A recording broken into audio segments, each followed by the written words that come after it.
कहानी की शुरुआत होती है हमारे प्रोटैगनिस्ट से, जिसकी हालत बेहद खराब थी। तभी एक आवाज़ गूंजती है और उससे पूछा जाता है कि वो आखिर कर क्या रहा है। उसी वक्त एक लड़की उसे जल्दी करने को कहती है। उसे जल्द से जल्द लॉर्ड आर्थर पर लगे कर्ज को चुराना है। क्रैश जवाब देता है कि वो अब अपनी लिमिट पर है, लेकिन फिर भी वो कर्ज चुराना शुरू करेगा। फिर उसके चारों तरफ पर्पल एनर्जी फैलने लगती है और वो कर्ज को एब्जॉर्ब करने लगता है। यही हमें क्रैश के बारे में पता चलता है। वो सबसे ताकतवर फैमिली में पैदा हुआ था, लेकिन फिर भी उसे एक फेलियर माना जाता था। जैसे ही वो कर्स अब्जॉर्ब करता है, वो उसकी आंखें फैल जाती हैं और उसकी एबिलिटी ब्लैक हुड एक्टिवेट हो जाती है। ये एक खतरनाक स्किल है जो दूसरों के कर्स चुराकर खुद पर ले लेती है। जिस इंसान से कर्स हटाया जाता है, वो हैरान रह जाता है। क्रैश असल में ब्लू स्काई जनरेशन का हिस्सा है। ये वो हीरोज़ हैं जो दुनिया को ख़त्म होने से बचाने की लड़ाई लड़ रहे हैं। कर्ज से आज़ाद होने के बाद लॉर्ड आर्थर को उसके साथी एक पोशन देते हैं ताकि वो रिकवर कर सके। लेकिन उधर क्रैश को अनबेरेबल दर्द होता है और वो घुटनों पर गिर जाता है। आर्थर आसमान की तरफ देखता है, जो कि उस कर्ज की वजह से अब काफ़ी कमज़ोर हो चुका था। लेकिन पोशन पीने के बाद वो पहले से बेहतर महसूस कर रहा था। तभी हम देखते हैं एक स्केलेटल नाइट डिमोनिक घोड़े पर सवार आसमान से उतरता है।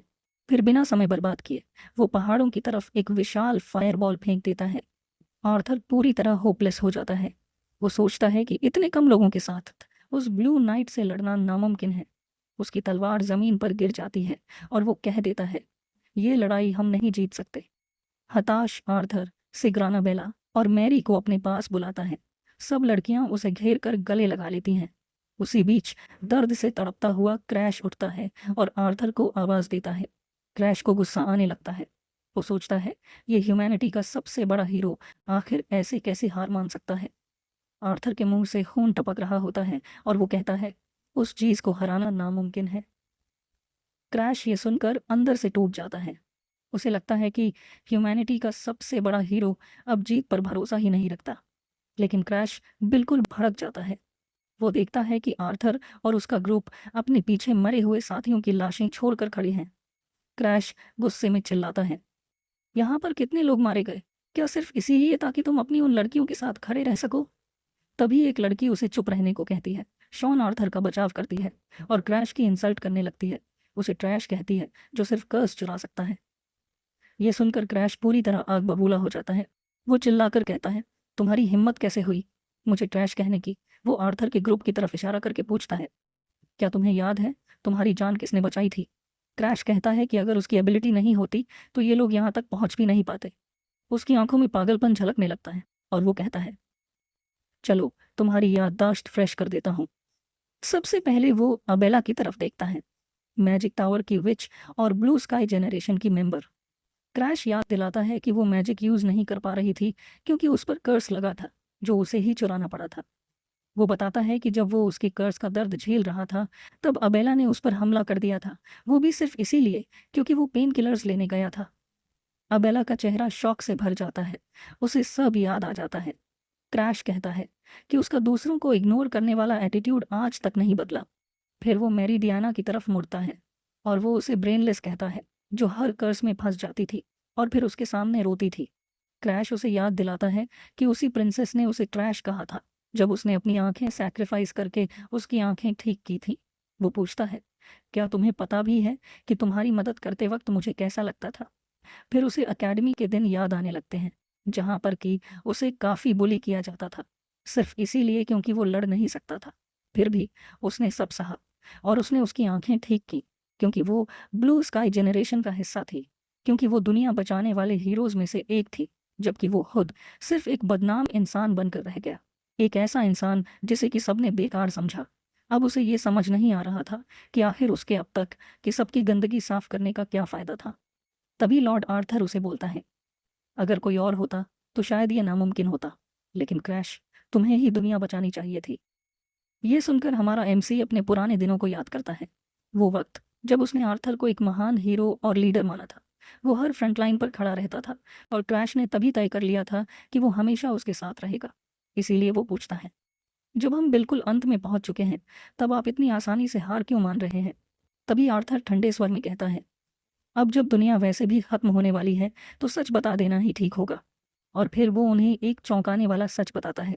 वो बताता है, ये दुनिया पहले ही खत्म हो चुकी है और वो सब कुछ शुरुआत से दोबारा शुरू करने वाला है। ये सुनकर क्रैश पूरी तरह हिल जाता है। आर्थर मान लेता है कि ये पहली बार नहीं है जब उसने दुनिया को खत्म होते देखा हो, क्योंकि उसकी खास एबिलिटी रिग्रेशन है, यानी मरने के बाद समय में पीछे लौटने की एबिलिटी। इस बार वो अपने साथ खड़ी तीनों लड़कियों को भी उनके मेमोरीज के साथ वापस ले जाने वाला है।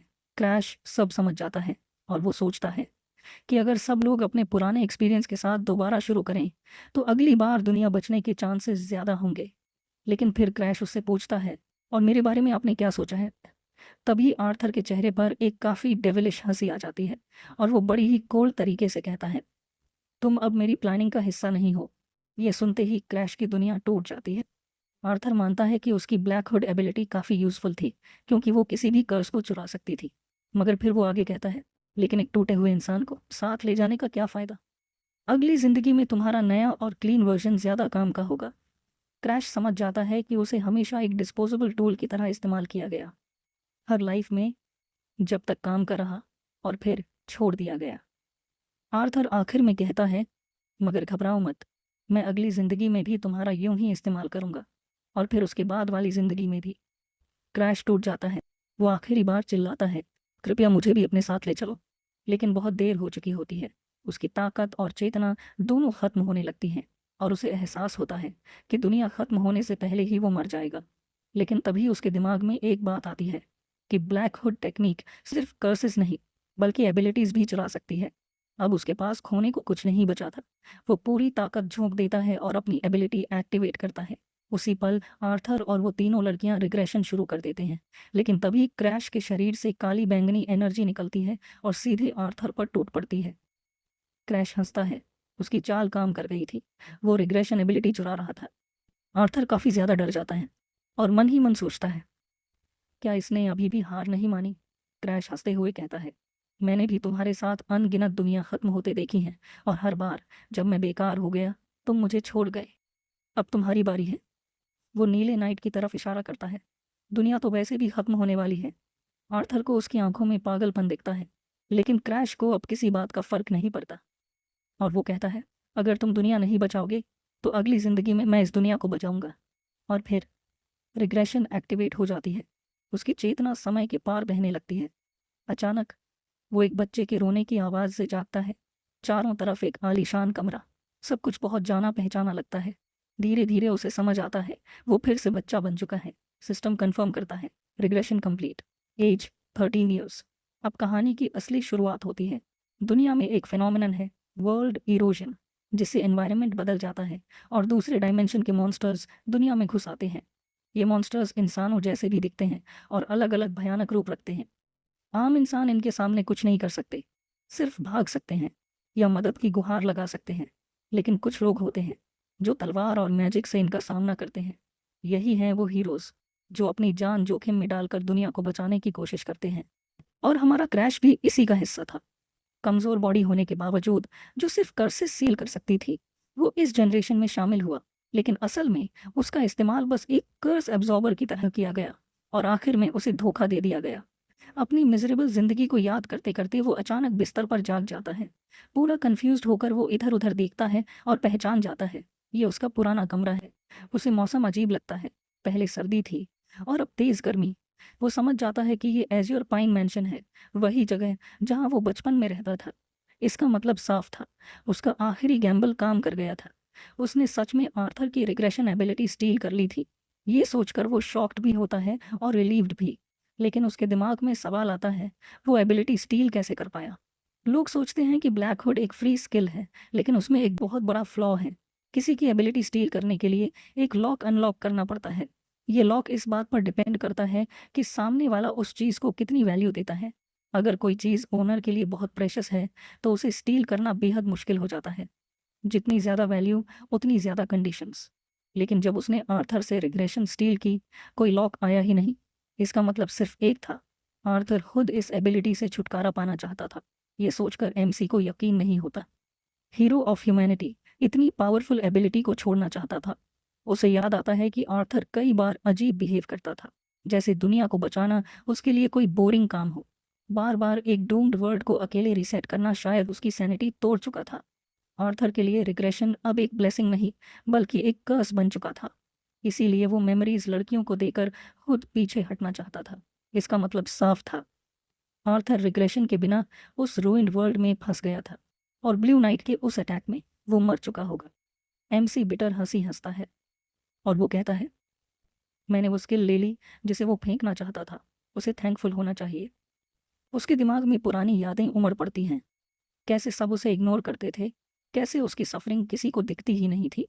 गुस्से और आंसुओं के साथ वो आर्थर को कर्स करता है और वो कहता है, जो किया उसका फल मिला। वो शीशे में खुद को देखता है, करीब 10 साल का, छोटा कद, लेकिन एज के हिसाब से ठीक ठाक मसल्स। वॉलहाइम फैमिली में सरवाइव करने के लिए उसने रोज ट्रेनिंग की थी। उसे याद आता है, ये प्रूविंग सेरेमनी के बाद का समय है जहां हर फैमिली मेंबर का फेट तय होता है। बाकियों को गॉड्स चुनते हैं, लेकिन उसे किसी गॉड ने नहीं चुना। रिजल्ट फैमिली से निकाल दिया गया और फेलियर्स की जगह एज्योर पाइन मैंशन भेज दिया गया। अब वो फिर से यही है, फैमिली का सबसे बड़ा फेलियर। लेकिन फ़र्क ये है कि अब सिर्फ वही जानता है कि दुनिया ख़त्म होने वाली है। खिड़की से बाहर देखते हुए वो आने वाली तबाही की झलक देखता है, भयानक मॉन्स्टर्स, बर्बाद दुनिया। गुस्से में वो खिड़की पर मुक्का मारता है और वो कहता है, मैं रोने के लिए वापस नहीं आया। ये सवाल नहीं कि वो कर सकता है या नहीं, उसे करना ही होगा, क्योंकि अगर दुनिया खत्म हुई तो वो भी उसके साथ खत्म हो जाएगा। दृढ़ नज़र के साथ वो फैसला करता है, लड़ाई अब शुरू होगी। अचानक कोई उसे यंग मास्टर कहकर बुलाता है और तभी एक बूढ़ा बटलर सामने आता है। उसे देखकर प्रोटैगनिस्ट खुश हो जाता है। ये अरियोटो था। अरियोटो इस मैंशन का इकलौता बटलर था जिसने उसे तब भी संभाला जब पूरी फैमिली उसे एक फेलियर मानती थी। लेकिन उसी पल उसे एक भयानक सच्चाई याद आती है। उसे याद आता है, यही अरियोटो था जिसने उसके भाई के आदेश पर उसे जहर दिया था। उसकी आंखों में एक अजीब सी पागलपन भरी चमक आ जाती है। वो सोचने लगता है, इस बार ये बूढ़ा आदमी कब जहर देगा। यही वो इंसान था जिसने उसे 14 साल की उम्र में जहर पिलाया था और उसे बिट्रियल का पहला सबक सिखाया था। इसके बाद उसे एक एक करके वो सारे लोग याद आते हैं जिन्होंने कभी ना कभी उसे धोखा दिया था। असल में उसकी अपनी फैमिली भी उससे नफरत करती थी। उसे ऐसा ट्रीट किया जाता था जैसे वो कोई इंसान ही ना हो। दूसरी तरफ दो आदमी हैरान खड़े थे। उनकी आंखों के सामने एक सिर्फ 15 साल की लड़की नाइट्स को आसानी से हरा रही है। ये थी शार्लट वॉलहाइम, प्रोटैगनिस्ट की बड़ी सौतेली बहन और एक सच्ची सोर्ड सेंट। दोनों आदमी उसकी तारीफ करते हैं। ऐसा टैलेंट 1000 साल में एक बार पैदा होता है। लेकिन वहीं उसका दूसरा सौतेला भाई बरुइन वॉलहाइम जल भुन रहा था। शार्लेट की तारीफ सुनकर उसकी आंखों में नफरत चमक उठती है। वो कसम खाता है कि वो उसकी पूरी ब्लड लाइन को मिटा देगा। लेकिन वो जानता था कि शार्लेट बहुत बड़ा रिस्क है और उसकी माँ भी बेहद ताकतवर है। तो उसके पास सिर्फ एक ही ऑप्शन बचता है, फैमिली का सबसे बेकार इंसान, प्रोटैगनिस्ट। वो तय करता है कि अपनी योजना की शुरुआत उसी से करेगा। फिर वो आरियोटो से बात करता है। वो कहता है कि क्रैश की वजह से बटलर का रास्ता भी ब्लॉक्ड है। वो आरियोटो को जहर देता है और बदले में वादा करता है उसकी बेटी की बीमारी ठीक कर देगा और उसे एक हाई पोजीशन भी देगा। आरियोटो हिचकिचाता है। वो कहता है कि उसने क्रैश को अपने बेटे की तरह पाला है, वो ऐसा नहीं कर सकता। तभी बारोइन ठंडी आवाज़ में सिर्फ उसका नाम लेता है, आरियोटो। फिर पूछता है, क्या तुम किसी और के बच्चे को अपनी बेटी से ज़्यादा चुनोगे? इस नामुमकिन चॉइस के सामने अरियोटो टूट जाता है। उसके पास कोई और रास्ता नहीं बचता और इसी तरह वो प्रोटैगनिस्ट के खाने में जहर मिला देता है। उसके हाथ कांप रहे होते हैं। प्रोटैगनिस्ट शौक में अरियोटो को देखता है और उसे एक पास मेमोरी याद आने लगती है जिसमें कि वो अरियोटो को देखता है। वो घायल है और उसकी बाहों में गिर रहा है। अपनी आखिरी सांसों में अरियोटो माफ़ी मांगता है। वो पछताता है कि उसने उस लड़के को धोखा दिया जिसे वो अपना बेटा मानता था। और फिर उसका हाथ ज़मीन पर गिर जाता है। सब कुछ खत्म हो जाता है। टूट चुका प्रोटैगनिस्ट सोचता है, आखिर उसने ऐसा क्या किया था जिससे कि उसे इतना दर्द झेलना पड़ा। असल सच्चाई ये थी कि अरियोटो गिल्ट सह नहीं पाया और उसने वही जहरीला खाना खुद खा लिया था। अब प्रेजेंट में प्रोटैगनिस्ट अरियोटो के सामने खड़ा है। बटलर अनजान बनने की कोशिश करता है, लेकिन क्रैश उससे कहता है, आखिर तुम्हें क्या लगा कि मुझे कुछ पता नहीं चलेगा? वो कहता है, अगर मैं फेलियर ना होता तो तुम्हें कभी ऐसा आदेश नहीं मिलता। आरियोटो हैरान हो जाता है। उसे लगा था कि लड़का रोएगा, गुस्सा करेगा, लेकिन उसका रिएक्शन बिल्कुल अलग था। क्रैश उसे अपने साथ चलने को कहता है, फिर एक अजीब सा आदेश देता है, दीवार काटो। क्रैश उसे चुनौती देता है कि ये काम उसके लिए आसान होना चाहिए। एरियोटो बिना हिचक हमला करने की तैयारी करता है। वो एक विशाल तलवार निकालता है जो गहरे बैंगनी रंग की ऑरा से चमक रही होती है। तलवार बेहद ताकतवर लगती है। एक सटीक वार में वो लाइब्रेरी की दीवार काट देता है। दीवार में एक परफेक्ट छेद बन जाता है और उसके पीछे एक सीक्रेट पैसेज निकल आता है। क्रैश उसकी तारीफ करता है। एरियोटो चौंक जाता है। वो समझ जाता है कि एमसी ऐसे बर्ताव कर रहा है जैसे उसे सब कुछ पहले से पता हो। उसे एहसास होता है कि आज का ये लड़का कल वाले लड़के से बिल्कुल अलग है। फिर एमसी एक बंद दरवाजे के सामने रुकता है। एरियोटो सोचता है कि इस दरवाजे के पीछे क्या है। एमसी दरवाजे को देखते हुए कहता है, इस दरवाजे से मेरी काफ़ी यादें जुड़ी हैं। उसे याद आता है कि आग लगने के बाद ये पूरी जगह जलकर राख बन गई थी, लेकिन इस बार वो समय में पीछे आ चुका था, उस तबाही से पहले। हालात को देखते हुए बटलर कहता है कि वो जंजीरें काट सकता है, लेकिन क्रैश उसे रोक देता है। वो कहता है कि इस बार वो अपनी ही ताकत आजमाएगा। इसके बाद वो अपनी एबिलिटी ब्लैक हुड को एक्टिवेट करता है। क्रैश के शरीर से अंधेरी परछाइयाँ निकलती हैं और सामने बढ़कर दरवाजे के लॉक को निकल जाती हैं। पल भर में जंजीरें और ताला टूट जाते हैं। ये देखकर बटलर बुरी तरह घबरा जाता है। क्रैश टूटा हुआ ताला जमीन पर फेंक देता है। एरियोटो पूछता है कि क्या उसने किसी भगवान से कॉन्ट्रैक्ट किया है। क्रैश मन ही मन सोचता है कि इस समय तक तो उसके पास कोई कॉन्ट्रैक्ट नहीं था। वो झूठ बोलते हुए कहता है कि उसने किसी माइनर गॉड से कॉन्ट्रैक्ट किया है और एरियोटो चाहे तो उसके पिता को बता सकता है। कहानी में आगे बढ़ने से पहले मैं आपको बता दूं कि इस वर्ल्ड में एबिलिटीज पाने के लिए पहले गॉड से कॉन्ट्रैक्ट बनाना पड़ता है। ये सुनकर बटलर पूरी तरह चुप हो जाता है।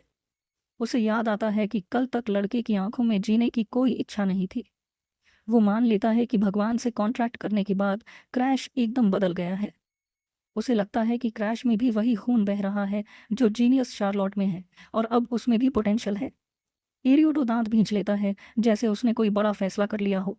थोड़ी देर बाद वो झुककर कसम खाता है कि जब तक यंग मास्टर अपना काम पूरा नहीं कर लेते वो कुछ भी किसी को नहीं बताएगा।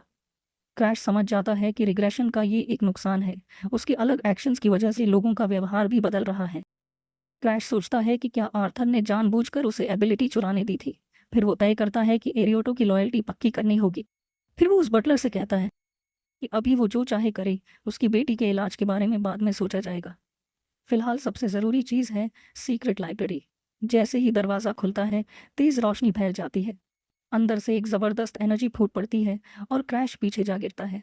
वो हाँफने लगता है, शरीर पसीने से भीग जाता है। इतनी ताकतवर प्रेजेंस उसने कई कर्सेस में देखी थी, लेकिन ये कुछ अलग थी। ये उसे अंदर तक ठंडा कर देती है। उसे यकीन हो जाता है कि उसकी मैनुअल यही मौजूद है। दोनों शेल्फ से भरे कमरे को देखते हैं। एक किताब से एक काली लाल आग जैसी ऑरा निकल रही होती है। क्रैश उसे देख लेता है और खुश होकर कहता है, मिल गई। ये एज्योर पाइन पवेलियन की सीक्रेट लाइब्रेरी है, जहाँ उन एंसेस्टर्स की यादें रखी हैं जो फेलियर माने गए थे। ये स्किल्स नहीं हैं, बल्कि उन इंसानों की लिखी मैनुअल्स हैं जिन्होंने ताकत हासिल करने का अलग रास्ता चुना था। पहले यहाँ कोई भी आ सकता था, लेकिन एक इंसान की वजह से ये जगह सीक्रेट बना दी गई। वो इंसान था वल्हिस देरिशाइम, वॉलहाइम फैमिली का सबसे डरावना एंसेस्टर। वालिस को फैमिली का सबसे बड़ा फेलियर माना जाता था, लेकिन वर्ल्ड इरोजन के दौरान वही इंसान सबसे ज़्यादा ताकतवर बन गया। ये सोचकर क्रैश दांत भींच लेता है, क्योंकि जिस मैनुअल की उसे ज़रूरत है वो भी उस फेलियर ने ही लिखी थी। एक हल्की मुस्कान के साथ वो किताब उठाता है और कहता है, काफ़ी समय लग गया, लेकिन अब ये मैनुअल मेरा है। ये मैनुअल किसी और का नहीं, बल्कि डेरिस वॉलहाइम का था। वॉलहाइम फैमिली का सबसे ताकतवर एंसेस्टर, वो इंसान जिसे एक ही समय पर सबसे बड़ा फेलियर और सबसे ज़्यादा खतरनाक ताकत माना गया। अपने दौर में दुनिया के सबसे बड़े मेज भी उसकी ताकत को चुनौती देने आए थे, लेकिन डेरिस ने उनकी मैजिक को सिर्फ एक हाथ से कुचल दिया, बिना मेहनत, बिना हिचक।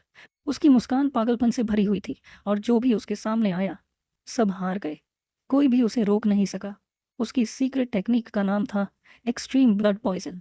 दुनिया के इरोसन को एब्जॉर्ब करके उसने मैडनेस से भरी एक टेक्निक बनाई और उसी जहर को अपनी ताकत बना लिया। किताब पकड़े हुए क्रैश सोचता है, क्या टीरस इरोसन को कंट्रोल नहीं कर पाया और पागल हो गया?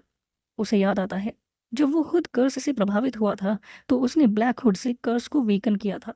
तभी उसे समझ आता है, अगर वो ब्लड वेनम को डायरेक्टली कंट्रोल नहीं कर सकता तो वो दो कर्सेस को एक दूसरे के खिलाफ इस्तेमाल कर सकता है। एक कर्स दूसरे कर्स को दबाएगा, दोनों ताकतें टकराएंगी और उनसे एक नई ताकत पैदा होगी। क्रैश की आंखें चमक उठती हैं। अगर डेरिस ऐसा बन सकता है तो मैं भी बन सकता हूँ। वो आरियोटो की तरफ देखता है और उसका नाम लेता है। क्रैश साफ आदेश देता है, आज से एज्योर पाइन मैंशन में कोई भी दाखिल नहीं होगा, किसी भी हाल में नहीं। आरियोटो बिना सवाल पूछे झुक जाता है और उसके उस आदेश को मान लेता है।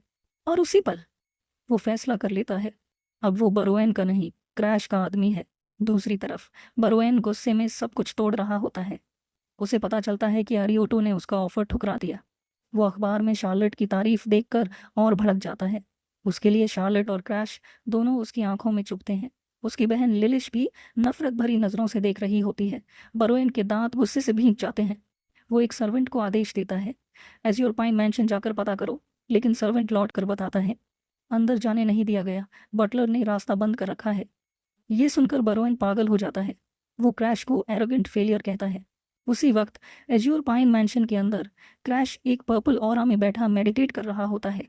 एक पंच मारते ही उसे एहसास होता है, मैं एक्सपर्ट लेवल तक पहुंच गया हूँ। ऑरा के रेल्म्स होते हैं, user level, basic, expert level, जहाँ जीनियस और आम लोग अलग हो जाते हैं। क्रैश सोचता है, शार्लेट जो उससे सिर्फ 2 साल बड़ी है, लगभग ऑरा मास्टर है, लेकिन फिर भी वो भी दुनिया की तबाही नहीं रोक पाई। तो सवाल सिर्फ टैलेंट का नहीं है। क्रैश अपनी मुट्ठी भींचता है और वो कहता है, अगर मैंने कोशिश ही नहीं की तो जवाब कभी नहीं मिलेगा। एक आवाज़ उसके दिमाग में गूंजती है, कोशिश किए बिना कैसे पता चलेगा। वो खुद को याद दिलाता है, पहले वो ऑरा इस्तेमाल ही नहीं कर सकता था, मगर अब सब कुछ बदल चुका है। और वो आगे कहता है, अगर एक फेलियर डीरिस सबसे ताकतवर बन सकता है तो वो भी बन सकता है। उसी पल आरियोटो तौलिया लेकर आता है और उसे एक्सपर्ट लेवल तक पहुंचने पर बधाई देता है। क्रैश मुस्कुराता है और वो कहता है, ये कोई इतनी बड़ी बात नहीं है। तभी आरियोटो झुककर कहता है, यंग मास्टर, आपकी फियांसे लेडी बियांका हार्डनहार्ट पैलेस पहुंच चुकी है। ये सुनते ही हमारा प्रोटैगनिस्ट पूरी तरह चौंक जाता है और कुछ बोल ही नहीं पाता। उसे याद आता है कि भविष्य में यही लड़की बियांका सफ़ेद डीमन के नाम से जानी जाएगी, एक बेहद खतरनाक अस्तित्व। आगे चलकर वही इरोडर्स की लीडर बनती है और स्वर्ग के टॉप 10 सबसे ताकतवर लोगों में से एक को भी हरा देती है। लेकिन अभी के समय में वो बस हार्डनहार्ट फैमिली की सबसे छोटी बेटी है, एक बिल्कुल नॉर्मल सी छोटी लड़की। गेट पर खड़ी उस लड़की को देखते हुए उसे तुरंत समझ आ जाता है कि ये एक पॉलिटिकल मैरिज है, एक ऐसा सौदा जिसमें वॉलहाइम फैमिली अपने सबसे बेकार सदस्य से छुटकारा पा लेती है और बदले में नॉर्थ के साथ अलायंस हासिल कर लेती है। वो हल्की सी हंसी हंसते हुए सोचता है कि असल में वो दोनों ही अपनी अपनी फैमिली द्वारा इस्तेमाल किए जा रहे हैं। वैसे भी उसे बियांका से कुछ बात करनी ही थी, इसलिए ये देखकर वो हैरान होता है कि वो खुद चलकर यहाँ आ गई। बियांका हार्डनहार्ट नॉर्थर्न कॉन्टिनेंट पर राज करने वाली फैमिली की सबसे छोटी बेटी है। उसकी माँ पर लगे एक कर्ज की वजह से बियांका जन्म से ही एक बड़ी समस्या के साथ पैदा हुई थी। उसके जन्म के साथ ही उस पर स्नोडॉल नाम का कर्ज लग गया था। ये कर्ज उसकी आत्मा तक फैल चुका था, इसलिए इसे नॉर्मल तरीकों से तोड़ा ही नहीं जा सकता था। एक ऐसी बच्ची जो अपनी माँ की जान के बदले दुनिया में आई, इसलिए उसकी हालत काफ़ी दर्दनाक थी। इसी वजह से उसकी अपनी फैमिली में भी उसके साथ बहुत ठंडा व्यवहार किया जाता था। ये सब सोचकर उसके मन में ये सवाल आता है कि कहीं ये लड़की उससे नफरत तो नहीं करती। उसे बस यही उम्मीद होती है कि ये उसके प्लान में रुकावट ना बने, क्योंकि स्नोडॉल वही कर्स है जिसकी मदद से वो एक्सट्रीम ब्लड पॉइजन को कंट्रोल कर सकता है। कड़ी ट्रेनिंग के बाद पसीना पहुंचते हुए एमसी बटलर का शुक्रिया अदा करता है और आरियोटो से कहता है कि लड़की को अंदर ले आए और थोड़ी देर इंतजार करने को बोले। फिर उसे 5 महीने पहले की एक याद आती है, जब उसने खुद बियांका के साथ बहुत बुरा बर्ताव किया था। उसने उस पर चिल्लाया था, उसे बाहर निकलने को कहा था और ताना मारा था कि वो सिर्फ उसकी फैमिली की ताकत के पीछे आई है। उस वक्त लड़की के चेहरे पर गहरी उदासी थी, लेकिन साथ ही एक अजीब सी गंभीरता भी। बिना कुछ कहे वो चुपचाप मुड़कर चली गई थी। उसी समय बियांका ने अपने मन में सोचा था कि वो यहाँ अपनी मर्जी से नहीं आई है। फ्लैशबैक में उसका पिता उसे थोड़ी से पकड़कर उससे काफ़ी कोल्ड तरीके से कहता है कि फैमिली को जिंदा रखने के लिए उसे एक वॉलहाइम से शादी करनी ही होगी। बियांका जानती थी कि उसके घर का भविष्य उसी पर टिका है और उसे हर हाल में ये कुर्बानी देनी होगी। अगर ये शादी तय न होती तो वो कभी भी क्रैश जैसे तंजी और नाकाम इंसान के पास नहीं आती। गुस्से और बेबसी में वो अपने कपड़े भींच लेती है और तय कर लेती है कि सगाई को ठुकराने वाली वो खुद होगी, ना कि कोई और। वापस वर्तमान में एमसी को याद आता है कि वो पहले कितना बड़ा झक्की था। वो हल्की सी सांस छोड़ता है और मुस्कुराते हुए चाय के लिए माफ़ी मांगता है, फिर कहता है कि वो मेड्स से बात कर लेगा। एमसी के इस अचानक बदले हुए व्यवहार से बियांका पूरी तरह हैरान रह जाती है। फिर एमसी उसे गार्डन में थोड़ी देर टहलने का न्योता देता है ताकि माहौल थोड़ा हल्का हो सके। वो आर्योटो से कहता है कि मैकेडेमिया कुकीज़ ले आए। बियांका बिना कुछ बोले चुपचाप उसके पीछे चल पड़ती है। क्रैश कहता है कि उसका सफ़र काफ़ी लंबा रहा होगा और उन्हें अब ज़्यादा बार मिलना चाहिए। बियांका ठंडे लहजे में जवाब देती है कि उसके जैसे इंसान के लिए ये लहजा किसी मंगेतर का नहीं बल्कि किसी सुपीरियर का लग रहा है। वो बिना कुछ और बोले उसे शक भरी नज़रों से देखने लगती है। बियांका के मन में साफ है, कुछ गड़बड़ है। क्रैश बिल्कुल बदला बदला लग रहा है और उसने तो कभी कहा भी नहीं था कि उसे कुकीज़ पसंद है। इधर क्रैश बगीचे को देखता हुआ उसकी खूबसूरती की तारीफ कर रहा होता है। तभी बियांका अचानक सवाल पूछ देती है, क्या तुम सच में वही क्रैश हो? दोनों एक दूसरे को देखते रहते हैं। माहौल अचानक भारी हो जाता है। तभी क्रैश अपना हाथ बढ़ाकर बियांका के सिर पर रख देता है। बियांका थोड़ी चौंक जाती है। एक डरावनी सी ऑरा के साथ क्रैश पूछता है, क्या मैं इतना अलग लग रहा हूँ? बियांका को उसके शरीर से निकलती खून जैसी किलिंग इंटेंट महसूस होती है। वो बुरी तरह डर जाती है और तुरंत माफ़ी मांग लेती है। क्रैश समझ जाता है कि वो ज़्यादा आगे बढ़ गया। उसके दिमाग में यादें उलझी हुई होती हैं, लेकिन एक चीज़ उसे साफ याद है, बियांका के चेहरे का वो भाव, वही भाव जो उसने नॉर्थ सी पवेलियन में उसकी मौत के दिन देखा था। हालात संभालते हुए क्रैश बहाना बनाता है और कहता है कि उसने किसी गॉड से कॉन्ट्रैक्ट किया है। बियांका ये बात मान लेती है और उसे बधाई देती है। क्रैश मौका देखकर कहता है कि उसे उससे एक प्रपोजल करनी है। बियांका चौंक जाती है और सोचती है कि शायद वो एंगेजमेंट तोड़ने की बात करेगा। क्रैश तुरंत माफ़ी मांगता है और कहता है कि अगर वो उससे शादी नहीं करना चाहती तो वो समझ सकता है। बियांका को वो थोड़ा इनसिक्योर लगने लगता है। बियांका उसे घूरते हुए कहती है, मैं तुम्हारी फियांसे हूँ और ये बात बदलेगी नहीं। क्रैश का दिल थोड़ा भर आता है। उसे याद नहीं कि आखिरी बार किसी ने उससे इतनी सच्चाई से बात कब की थी। खुद को संभालते हुए वो कहता है कि उसकी नई अवेकेंड एबिलिटी से वो कुछ कर सकता है। स्माइल करते हुए वो हाथ आगे बढ़ाता है और कहता है, मैं तुम्हारा स्नो डॉल कर्स लेना चाहता हूँ।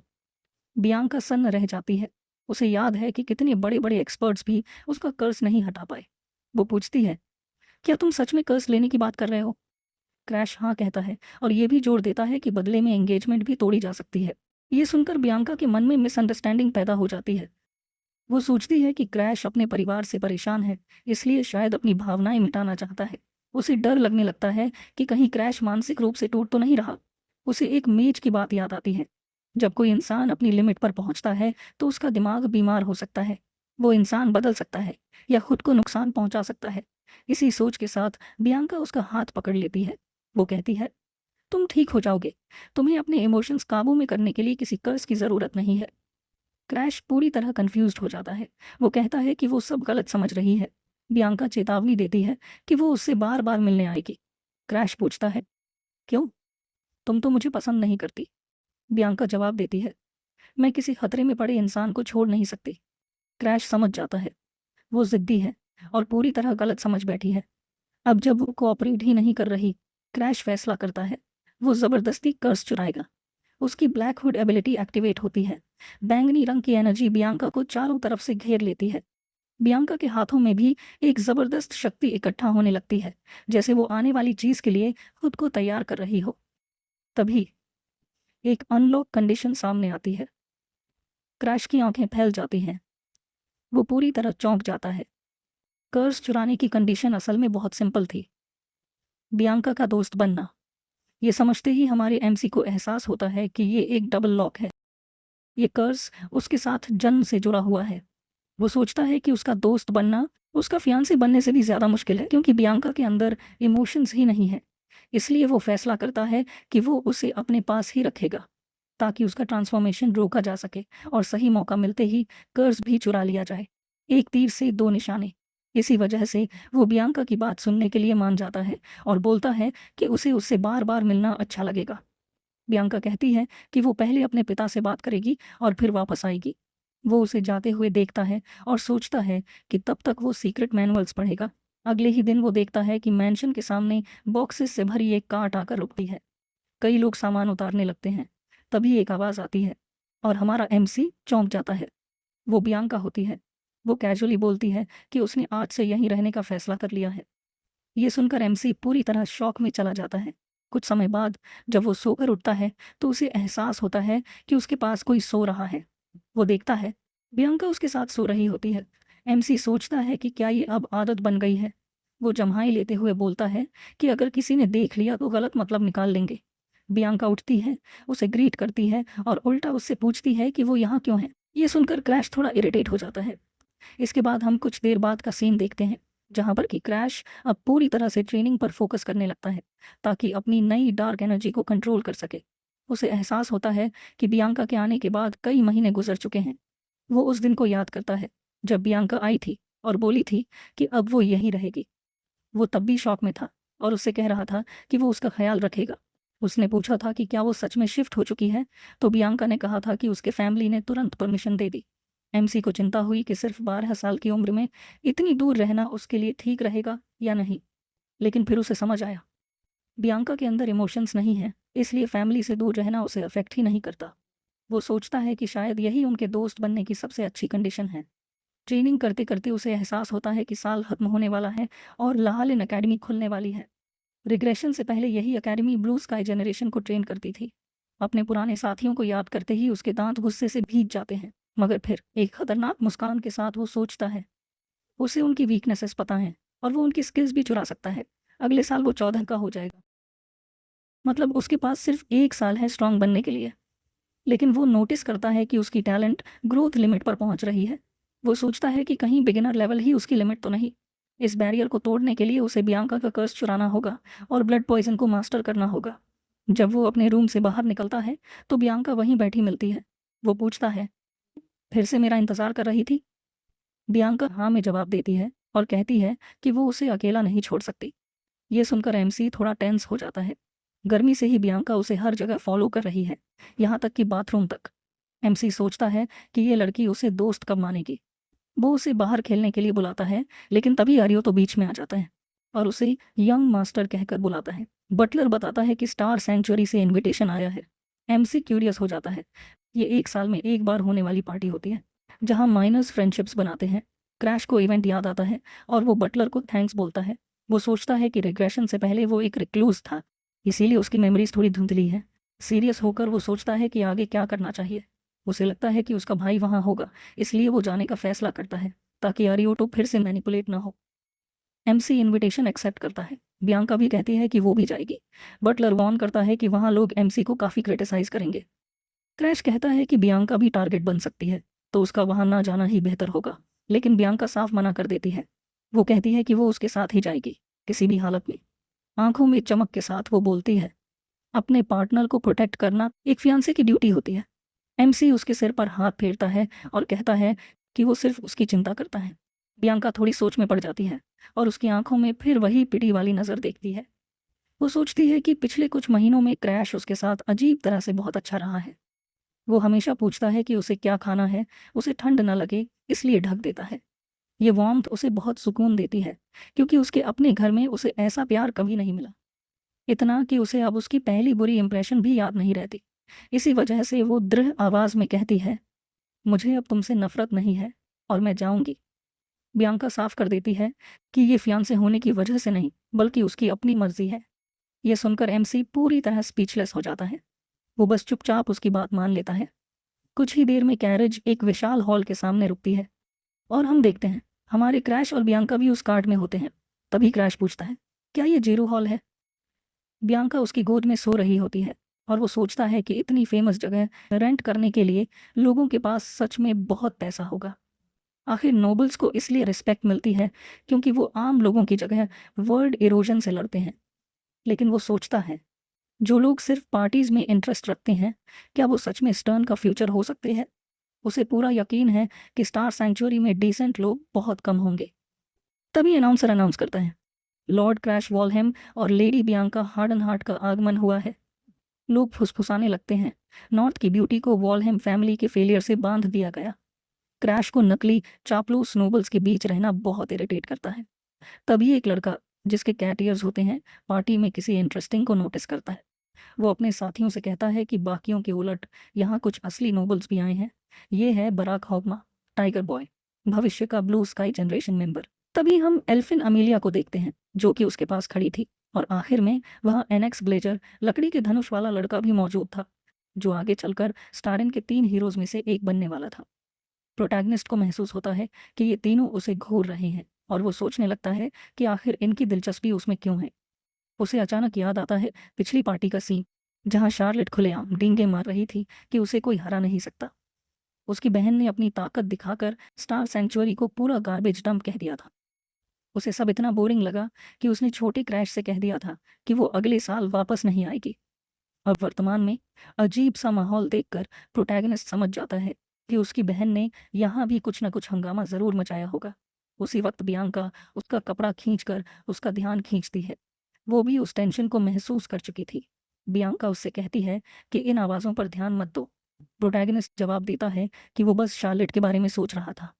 उसे लगता है कि लोग उसकी बहन को भी बुरा भला कह रहे हैं, फिर भी वो उसकी चिंता कर रही है। ये सोचकर वो हल्के से बियांका के सिर पर हाथ फेर देता है। प्रोटैगनिस्ट चारों तरफ देखता है और सोचता है कि मेन इवेंट कब शुरू होगा। अचानक नोबल क्राउड में हलचल मच जाती है। सब आपस में फुसफुसाने लगते हैं। तभी अनाउंसर अनाउंस करता है, लॉर्ड डार्लिंग डैनियलियन का आगमन हुआ है। उसे देखते ही क्रैश मन ही मन सोचता है, लो, शैतान का नाम लिया और वो सामने। ये वही अजीब इंसान है जिसे कि सबका अटेंशन चाहिए होता है। फ्लैशबैक में डैन फेलियन प्रोटैगनिस्ट को पूरी तरह कर्सेस से ढका हुआ देखता है और चौंक जाता है। वो हाथों से उसके कर्सेस को एग्जामिन करने लगता है जैसे उसे सब आता हो। मुस्कुराते हुए वो कहता है कि इरोजन कर्सेस के लिए उसके पास इलाज है। फिर वो प्रोटैगनिस्ट का चेहरा पकड़कर पूछता है कि क्या वो क्योर के बदले उसका टेस्ट सब्जेक्ट बनना चाहेगा। जवाब का इंतजार किए बिना वो उसका चेहरा हिलाने लगता है और कहता है कि क्या बोलने की भी ताकत नहीं बची। अचानक अजीब सी एनर्जी निकलती है। प्रोटैगनिस्ट डरते हुए उसे रोकने की कोशिश करता है, लेकिन डैन फेलियन पागलों की तरह हंसते हुए एक्सपेरिमेंट जारी रखता है। प्रोटैगनिस्ट उसे धक्का देकर दूर करता है और चिल्लाता है, लेकिन एल्केमिस्ट बस हंसता रहता है। यही था प्रोटैगनिस्ट का पहला सामना उस आदमी से जो आगे चलकर दुनिया का सबसे बड़ा एल्केमी किंग कहलाया। वर्तमान में पार्टी में डैनियलियन सबको ग्रीट करता है। लोग कहते हैं कि वो जानबूझकर देर से आया ताकि सबका ध्यान उसी पर जाए। प्रोटैगनिस्ट सोचता है कि अटेंशन का भूखा आदमी ऐसी पार्टी मिस कैसे कर सकता है। प्रोटैगनिस्ट बियांका को बुलाकर उसे फूल देता है और कहता है कि थोड़ी देर यहीं रुको। बियांका मुंह में भरे खाने के साथ हाँ में सिर हिलाती है, जो काफ़ी क्यूट लगता है।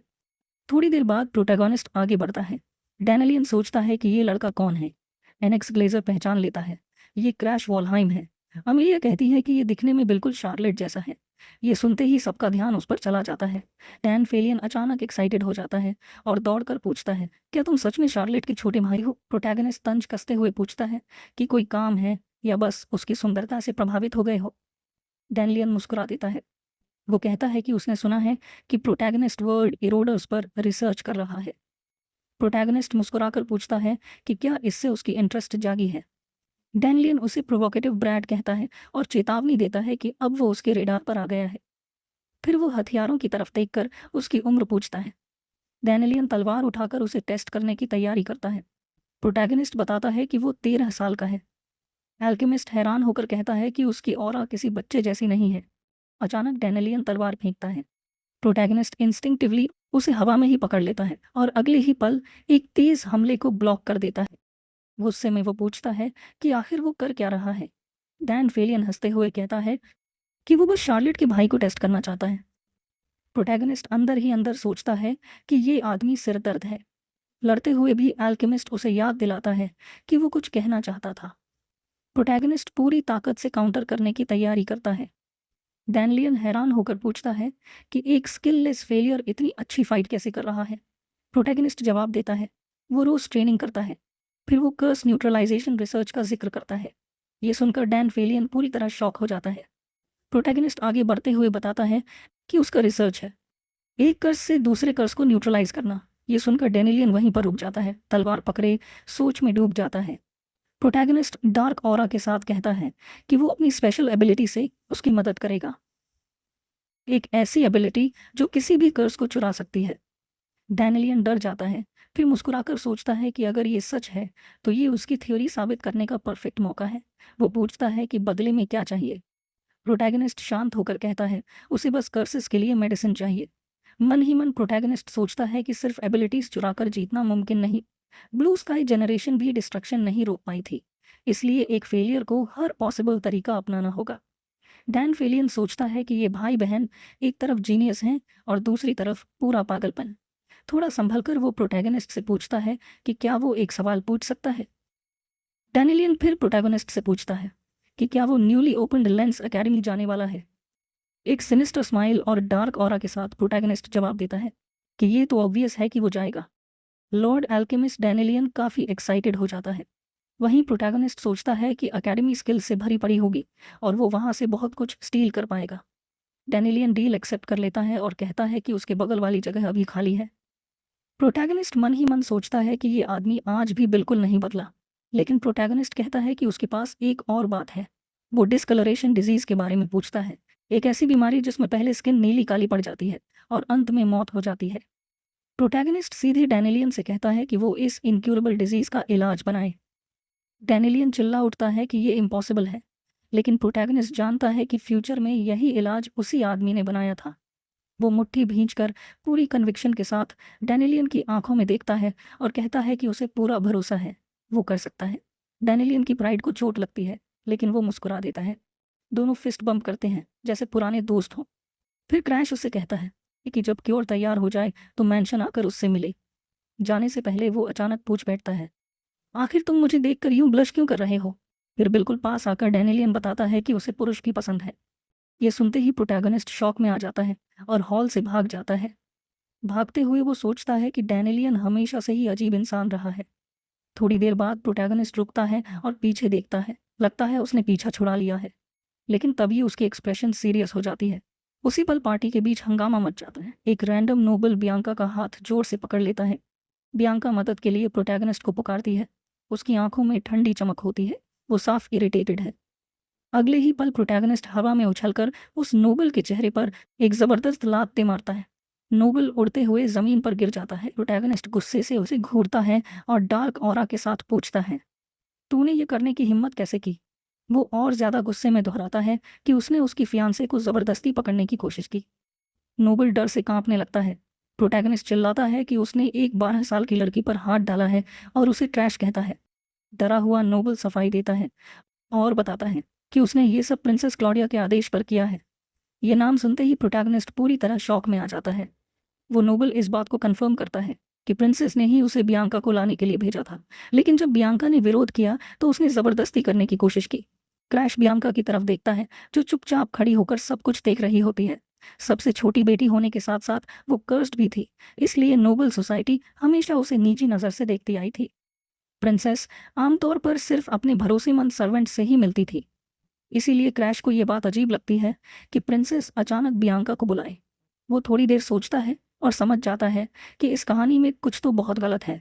उसे एहसास होता है कि ये मामला जितना बाहर से दिख रहा है, असल में उससे कहीं ज़्यादा कॉम्प्लिकेटेड है। इस पूरे हंगामे के पीछे कोई और कनेक्शन ज़रूर है। तभी क्रैश के चेहरे पर हल्की सी मुस्कान आती है। उसे असली मास्टरमाइंड याद आ जाता है, काई एनेक्स। वही आदमी जो हमेशा उसकी बहन शार्लेट के पीछे पड़ा रहता था। पार्टी में शार्लेट से बुरी तरह हारने के बाद एनेक्स उसे नफरत भी करने लगा था, लेकिन साथ ही वो उसकी ताकत से बहुत ज़्यादा प्रभावित भी था। शार्लेट को सीधे हराना उसकी बस की बात नहीं थी, इसलिए उसने सबसे आसान निशाना चुना, क्रैश। क्रैश इस बेवकूफ़ी भरे प्लान पर हल्की सी मॉकिंग हंसी हंसता है, लेकिन जैसे ही उसे याद आता है कि एनेक्स ने बियांका को इसमें घसीटा है, उसका गुस्सा भड़क उठता है। क्रैश उस नोबल से कहता है कि वो चलने को तैयार है। नोबल काफ़ी कंफ्यूज्ड हो जाता है। क्रैश आगे साफ शब्दों में कहता है कि वो प्रिंसेस से मिलने नहीं बल्कि एनेक्स से मिलने जा रहा है। ये सुनते ही नोबल पूरी तरह हैरान रह जाता है। क्रैश उस नोबल से कहता है कि हालांकि वो प्रिंसेस को सर्व करता है, लेकिन वो ये तक नहीं जानता कि वो असल में किसके आदेश मान रहा है। उसकी इंट्यूशन बेहद खराब है। इतना कहकर क्रैश बियांका का हाथ पकड़ता है और उसे अपने साथ चलने को कहता है, नोबल को वहीं पीछे छोड़ते हुए। दोनों साथ साथ हॉल से बाहर की तरफ चलते हैं, उस हंगामे से दूर जो अभी अभी हुआ था। चलते हुए क्रैश बियांका से पूछता है कि उसने नोबल के साथ जाने से इनकार क्यों किया। क्रैश पहले से जानता था कि असली मास्टरमाइंड कौन है, क्योंकि उसे रिग्रेशन से पहले की यादें थीं। लेकिन वो ये समझ नहीं पा रहा था कि सिर्फ 12 साल की बियांका ने रॉयल ऑर्डर को क्यों नहीं माना। थोड़ी उदासी के साथ बियांका वजह बताती है। वो कहती है कि उसने इसलिए मना किया क्योंकि क्रैश ने उससे कहा था कि वो उसका साथ न छोड़े। ये सुनकर क्रैश अंदर से काफ़ी इमोशनल हो जाता है और हल्की सी मुस्कान देता है। वो उसके सिर पर हाथ फेरता है और कहता है कि उसने बहुत अच्छा किया। एक दरवाजे के पास पहुंचते ही उन्हें बिल्ली जैसे कानों वाला एक लड़का स्ट्रेच करते हुए दिखता है। वो काफ़ी एनर्जेटिक लगता है और जैसे पहले से उनका इंतज़ार कर रहा हो। वो उन्हें ग्रीट करता है और क्रैश बताता है कि वो एनेक्स से मिलने आया है। बराक कंफर्म करता है कि एनेक्स ने कहा था कि अगर क्रैश आए तो उसे अंदर जाने दिया जाए। क्रैश उसे पहचान लेता है। ये बराक होगमा है, टाइगर बॉय, जो आगे चलकर एक हीरो बनेगा। उसे याद आता है कि बराक डुअल विल्डिंग सोर्ड्समैन है और उसकी पर्सनैलिटी काफ़ी अनस्टेबल है। लेकिन तभी बराक उसे रोकता है। टाइगर बॉय उसे फाइट के लिए चैलेंज करता है। क्रैश सोचता है कि यहाँ कॉम्बैट मना है, लेकिन बराक कहता है कि अगर वो शार्लेट से लड़ सकता है तो क्रैश से भी लड़ सकता है, जो उसे उससे कमज़ोर लगता है। क्रैश को याद आता है कि बराक एनिक्स से भी ज़्यादा मजबूत है और उसका फाइटिंग स्टाइल अनप्रिडिक्टेबल है। डिटर्मिन्ड नज़र के साथ वो फैसला करता है कि एनिक्स से मिलने से पहले ये मामला यहीं सुलझाना पड़ेगा। उसे समझ आ जाता है कि वो उसे यहाँ से यूं ही जाने नहीं देगा, इसलिए क्रैश चैलेंज एक्सेप्ट करता है और अपनी मुट्ठी कस लेता है। बराक तेजी से आगे बढ़कर हमला करता है, लेकिन क्रैश आखिरी पल में डॉज कर जाता है। वो साइड में हटता है और एक प्रिसाइज काउंटर अटैक की तैयारी करता है। मजबूत स्टेप के साथ वो पूरी स्पीड से वार करता है। अगले ही पल वो एक ज़बरदस्त पंच सीधे उसके पेट में मारता है। उसकी नज़र पूरी तरह फोकस्ड हो जाती है। ये टेक्निक फ्लैश स्ट्राइक कहलाती है, जो ओपोनेंट को पूरी तरह चौंका देती है। टाइगर बॉय जोरदार टक्कर से पीछे उड़ता है और जमीन पर गिर जाता है, दर्द से कराहते हुए। क्रैश वहीं खड़ा होकर अपने तेज और सटीक हमले का नतीजा देखता है। जमीन पर पड़ा बरक शिकायत करता है कि क्रैश जरा भी हाथ हल्का नहीं रख रहा। इस पर क्रैश शांत लहजे में उससे कहता है कि फाइट का चैलेंज तो खुद तुमने ही दिया था। इस बात को सुनकर बराक काफी ज्यादा एक्साइटेड हो जाता है और एक्साइटेड होकर बराक कहता है कि वो अभी और लड़ सकता है, बस पहले उसे अपना वेपन लेने दे। क्रैश उसे ध्यान से देखते हुए पूछता है कि क्या वो सच में फाइट कंटिन्यू करने की हालत में है। नाक से खून बहते हुए भी बराक हल्की सी मुस्कान देता है, जैसे अभी सब खत्म नहीं हुआ हो। लेकिन अगले ही पल उसे समझ भी नहीं आता कि क्या हुआ और वो चक्कर खाकर जमीन पर गिर जाता है। थोड़ी देर बाद टाइगर बॉय पूरी तरह बेहोश हो जाता है। वहीं क्रैश सीधा खड़ा रहता है, विक्टोरियस। तभी बियांका पास आती है और पूछती है कि क्रैश ने आखिर किया क्या। क्रैश उसे बताता है कि उसने वॉलहाइम फैमिली की एक सीक्रेट आर्ट इस्तेमाल की है। वो समझाता है कि फ्लैश स्ट्राइक रेनेगेड्स द्वारा बनाई गई टेक्निक है, जो क्लोज रेंज में ज़बरदस्त डिस्ट्रक्टिव पावर छोड़ती है। ये वही एक टेक्निक थी जो एक आग की घटना के बाद बची थी और जिसने क्रैश की जिंदगी कई बार बचाई है। क्रैश कामली बोलता है कि उसने अपनी स्ट्रॉन्गेस्ट सीक्रेट आर्ट इस्तेमाल की है और बराक अब जल्दी होश में नहीं आने वाला। बेहोशी में भी बराक बुदबुदाता सा लगता है, जैसे वो क्रैश की बात से अग्री कर रहा हो। क्रैश बियांका को इशारा करता है और कहता है कि अंदर चलो। उसी वक्त ऊपर बैल्कनी से एनिक्स और एक लड़की पूरा सीन देख रहे होते हैं। नीचे अपने दोस्त को पड़ा देखकर एनिक्स जोर से बराक का नाम चिल्लाता है। दोनों की नज़र एक साथ क्रैश पर जाती है। एनिक्स थोड़ा हैरान होकर कहता है कि उसे उम्मीद नहीं थी कि क्रैश टाइगर बॉय को हरा देगा। क्रैश उससे सवाल करता है कि क्या इसी वजह से उसने बराक को दरवाजे पर छोड़ा था। क्रैश साफ कह देता है कि वो जानता है एनिक्स ने प्रिंसेस का इस्तेमाल करके उसे ल्यूर किया था और अब वो खुद उससे मिलने आया है। एनिक्स क्यूरियस होकर पूछता है कि उसे ये बात कैसे पता चली और कहता है कि उसके बारे में फैली रूमर्स गलत हैं। क्रैश मान लेता है कि वो फेलियर है, लेकिन ये भी कहता है कि अगर एनिक्स उससे हार गया तो सब कुछ बदल जाएगा। डार्क ऑरा के साथ क्रैश चेतावनी देता है कि रूमर्स बदलेंगे, क्योंकि वो एनिक्स की स्किल्स छीनने वाला है। क्रैश सामने खड़े होकर कहता है कि फेलियर वाली बात सही है, लेकिन अगर एनिक्स हारा तो कहानी भी बदलेगी। एनिक्स बस स्मर्क करता है, बिना कुछ बोले। ये है एनिक्स ग्लेजर, फ्यूचर हीरो और क्रैश का पुराना कंपेनियन। एकेडमी से लेकर ब्लू स्काई जनरेशन तक दोनों साथ थे, लेकिन क्रैश जानता है कि उनकी फ्रेंडशिप कभी असली नहीं थी। फ्लैशबैक में क्रैश को याद आता है, बैटल के बीच उसके सारे साथी गिर चुके थे। वो डेस्परेशन में एनिक्स को पुकारता है, जो ऊपर से सब देख रहा होता है। एनिक्स सोचता है कि अगर ट्रैप का सच सामने आया तो उसकी पोजीशन चली जाएगी। इसलिए वो तय करता है कि अगर वो अकेला सर्वाइवर रहा तो सच कभी बाहर नहीं आएगा। एनिक्स ठंडे लहजे में कहता है कि वैसे भी क्रैश इतना ज़्यादा कमज़ोर है कि एक न एक दिन उसे हीरोज़ ग्रुप से निकाल ही दिया जाता। क्रूअल स्माइल के साथ वो साफ कर देता है कि वो क्रैश की मदद नहीं करेगा। वो डिसाइड करता है कि सारा ब्लेम क्रैश पर डाल दिया जाए, क्योंकि वैसे भी कोई उसे पसंद नहीं करता।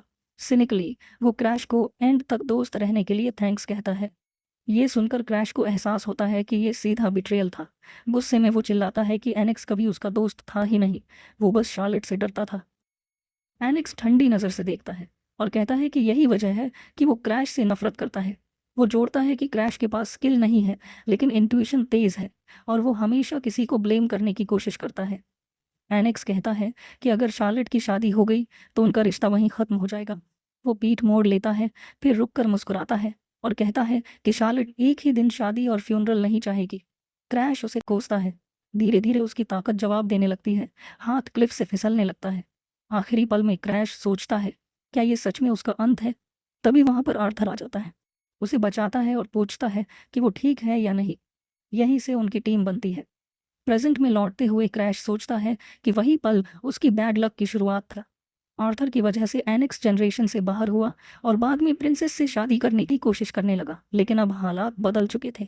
हल्की सी मुस्कान के साथ एनेक्स कहता है कि क्रैश का सामने बात करने का तरीका उसे काफ़ी हद तक शार्लेट जैसा लगता है। ये सुनते ही क्रैश समझ जाता है कि एनेक्स आज भी वैसा ही है। क्रैश तुरंत बोलता है कि उसकी बहन का नाम लेने की ज़रूरत नहीं है। अगले ही पल उसके शरीर से पर्पल ऑरा निकलने लगता है और वो बिना रुके आगे बढ़ता है, पूरी ताकत से अटैक करने के लिए तैयार। क्रैश कहता है कि वो बिल्कुल अपनी बहन जैसा है, जो भी फाइट सामने आएगी वो पीछे नहीं हटेगा। लेकिन एनेक्स बस ठंडी मुस्कान के साथ उसे देखता रहता है, ज़रा भी परेशान हुए बिना। क्रैश हमला करता है, मगर एनेक्स तुरंत लकड़ी की एक शाखा बनाकर अटैक को रोक लेता है। अगले ही पल क्रैश हवा में उछलता है और ऊपर से पूरी ताकत के साथ एनेक्स पर वार करने जाता है। तभी जमीन से कई लकड़ी की शाखाएं निकलती हैं और क्रैश के शरीर को मिड एयर में जकड़ लेती हैं। काफ़ी कोशिश के बाद क्रैश खुद को छुड़ाता है और ज़मीन पर आकर लैंड करता है। क्रैश अब पूरी तरह चिढ़ चुका होता है और मन ही मन सोचता है कि एनेक्स आखिर तक कितना इरिटेटिंग रहने वाला है। एनेक्स ताना मारते हुए कहता है कि क्रैश को वेपन इस्तेमाल करना चाहिए और तभी अपनी सीक्रेट टेक्निक दिखाता है। ये एक ऐसी स्किल होती है जिसमें एनेक्स अपनी ऑरा से पौधों को मजबूत करता है और उन्हें फ्रीली कंट्रोल कर सकता है। इस बात को सुनकर क्रैश जमीन से एक लकड़ी की शाखा उठाता है और उससे शांत लहजे में पूछता है, क्या उसने सच में वेपन इस्तेमाल करने को कहा था? हल्की मुस्कान के साथ क्रैश बोलता है कि वो एनेक्स की ही लकड़ी से उसी के खिलाफ लड़ेगा। एनेक्स इसे हल्के में लेता है और हंसते हुए पूछता है कि क्या क्रैश को सच में लगता है कि वो जीत सकता है? इतना कहते ही एनेक्स कई शाखाओं से एक साथ अटैक करता है और क्रैश को चैलेंज देता है कि सिर्फ उस लकड़ी से ब्लॉक करके दिखाए। क्रैश तेजी से आगे बढ़ने लगता है और एनेक्स की हर अटैक को आसानी से ब्लॉक कर लेता है। ये देखकर एनेक्स पूरी तरह चौंक जाता है। उसके दिमाग में बस एक ही ख्याल आता है, एक फेलियर इतनी आसानी से उसके सभी अटैक्स कैसे ब्लॉक कर पा रहा है। एनेक्स समझ जाता है कि शायद क्रैश ने माइंड्स आई अवेकन कर लिया है। तभी क्रैश हल्की सी मुस्कान के साथ एनेक्स से कहता है, मेरे लिए तो नेचुरल एनिमी जैसा है। तेरी एबिलिटीज़ मैंने रिग्रेशन से पहले इतनी बार देखी हैं कि मैं उनसे ऊब चुका हूँ। क्रैश ताना मारते हुए आगे बोलता है, क्या फिर से शार्लेट के बारे में सोच रहा है? ये सुनते ही एनेक्स का गुस्सा फूट पड़ता है। उसके चारों तरफ हरे रंग की ऑरा फैल जाती है और वो पहले से कहीं ज्यादा ताकत इकट्ठा करने लगता है। अगले ही पल एनेक्स जबरदस्त एनर्जी ब्लास्ट छोड़ता है, जिससे आसपास की हर चीज तबाह हो जाती है। क्रैश पीछे छलांग लगाता है, उसके अटैक से बचता है और सुरक्षित जमीन पर उतर जाता है। तभी एनेक्स एक विशाल लकड़ी का मॉन्स्टर समन करता है। क्रूर मुस्कान के साथ वो चेतावनी देता है, मैं तुम्हें खत्म कर दूंगा। लकड़ी का वो दैत्य जबरदस्त पंच के साथ आगे बढ़ता है, जैसे सब कुछ खत्म कर देगा। इस हालात में क्रैश अपनी आंखें बंद करता है और पूरी तरह फाइट पर फोकस करने लगता है। उसे याद आता है एज्योर पाइन मैंशन की सीक्रेट लाइब्रेरी में मिली वो पतली सी मैनुअल, एक ऐसे एंसेस्टर की टेक्निक जिसके पास टैलेंट नहीं था, लेकिन जिसने 80 साल तक एक ही वार को ट्रेन किया था। इस आर्ट में वेपन के साथ पूरी तरह एक हो जाना जरूरी था और कर्सेस की वजह से क्रैश पहले ही ऐसा अनुभव कर चुका था। अचानक लकड़ी की ब्रांच चमकने लगती है। क्रैश शांत आवाज में कहता है, अब मैं और ये वेपन एक हैं। अगले ही पल क्रैश सिर्फ एक ही स्लैश करता है और वो स्लैश इतनी ज्यादा ताकतवर होती है, वो स्लैश लकड़ी के मॉन्स्टर को बीच से चीर देता है। दैत्य टुकड़ों में बिखर जाता है और अटैक आसमान तक चला जाता है। ये नज़ारा देखकर बियांका और एनेक्स के साथ खड़ी लड़की दोनों की आंखें खुली की खुली रह जाती हैं। धूल के बीच जमीन पर गिरा एनेक्स यकीन नहीं कर पाता कि एक फेलियर ने उसे हरा दिया। तभी क्रैश की आवाज़ गूंजती है। वो लकड़ी की ब्रांच एनेक्स की तरफ पॉइंट करता है और कहता है, अगली बार फाइट में इतना घमंडी मत बनना। गंभीर नज़र से देखते हुए क्रैश आगे बोलता है, समझ आया? पूरी तरह अपमानित एनेक्स घुटनों के बल गिर जाता है। उसके पास कोई जवाब नहीं होता, लेकिन ये वार क्रैश की सारी एनर्जी खा चुका होता है। असल में वो एनेक्स की स्किल चुराना चाहता था, लेकिन वो उसमें कामयाब नहीं रहा। क्रैश के पैर कांपने लगते हैं, आवाज़ तक ठीक से नहीं निकलती। ये देखकर बियांका घबराकर दौड़ती है और क्रैश को संभाल लेती है, लेकिन उसका ग्रिप इस हालत में थोड़ा ज़्यादा टाइट हो जाता है।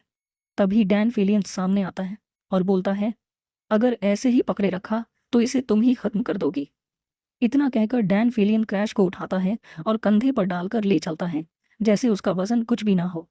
जैसे जैसे वो हॉल से बाहर जाते हैं, चारों तरफ बस एक ही चर्चा होती है, वॉल्हेम फैमिली का फेलियर, एनेक्स को हरा गया। लेकिन ये कैसे पॉसिबल है? एक हल्की मुस्कान के साथ डैन फिलियन समझ जाता है कि क्रैश की जीत की खबर अब हर तरफ फैल चुकी है। वो सोचता है कि क्रैश ज़्यादा साहसी है या बस लापरवाह, लेकिन एक बात साफ है, इस घटना के बाद क्रैश मशहूर ज़रूर होने वाला है। थोड़ा सीरियस होते हुए लॉर्ड एल्केमिस्ट को एक बात याद आती है। एनेक्स की आंखों में जो नफरत उसने देखी थी, वो उसे परेशान कर देती है। उसे महसूस होता है कि एनेक्स आगे चलकर कुछ ना कुछ ज़रूर करेगा। बाहर निकलते हुए वो क्रैश को चेतावनी देता है, मेरी रिसर्च में मदद करने से पहले तुम बेहोश होकर मर नहीं सकते। इसके बाद पूरे 9 हफ्ते बीत जाते हैं।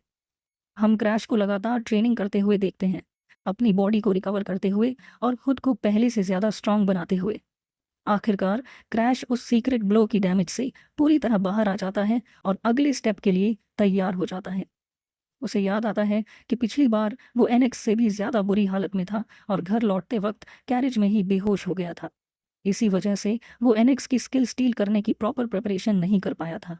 अब क्रैश गंभीरता से सोचता है कि स्किल स्टील करने के उसके पास 2 तरीके हैं। पहला, नॉर्मल मेथड। दूसरा, ओपोनेंट को उसकी अपनी स्किल की वैल्यू पर डाउट करा देना। एनेक्स के केस में क्रैश दूसरा तरीका यूज़ करना चाहता है, क्योंकि जब किसी को पूरी तरह ओवरवेल्म करके हराया जाता है तो उसकी स्किल पर खुद ही शक होने लगता है। वुडन जायंट को एक ही बार में काट देने के बाद एनेक्स के मन में डाउट ज़रूर पैदा हो चुका होगा। क्रैश को पूरा भरोसा है कि भले इसमें थोड़ा टाइम लगे, लेकिन एनेक्स की रिकवरी स्किल आखिरकार उसकी ही होगी। जिस इंसान को वो एक यूजलेस फेलियर समझता था, उसी से हारने के बाद एनेक्स खुद अपनी एबिलिटी की वैल्यू पर सवाल करने लगेगा।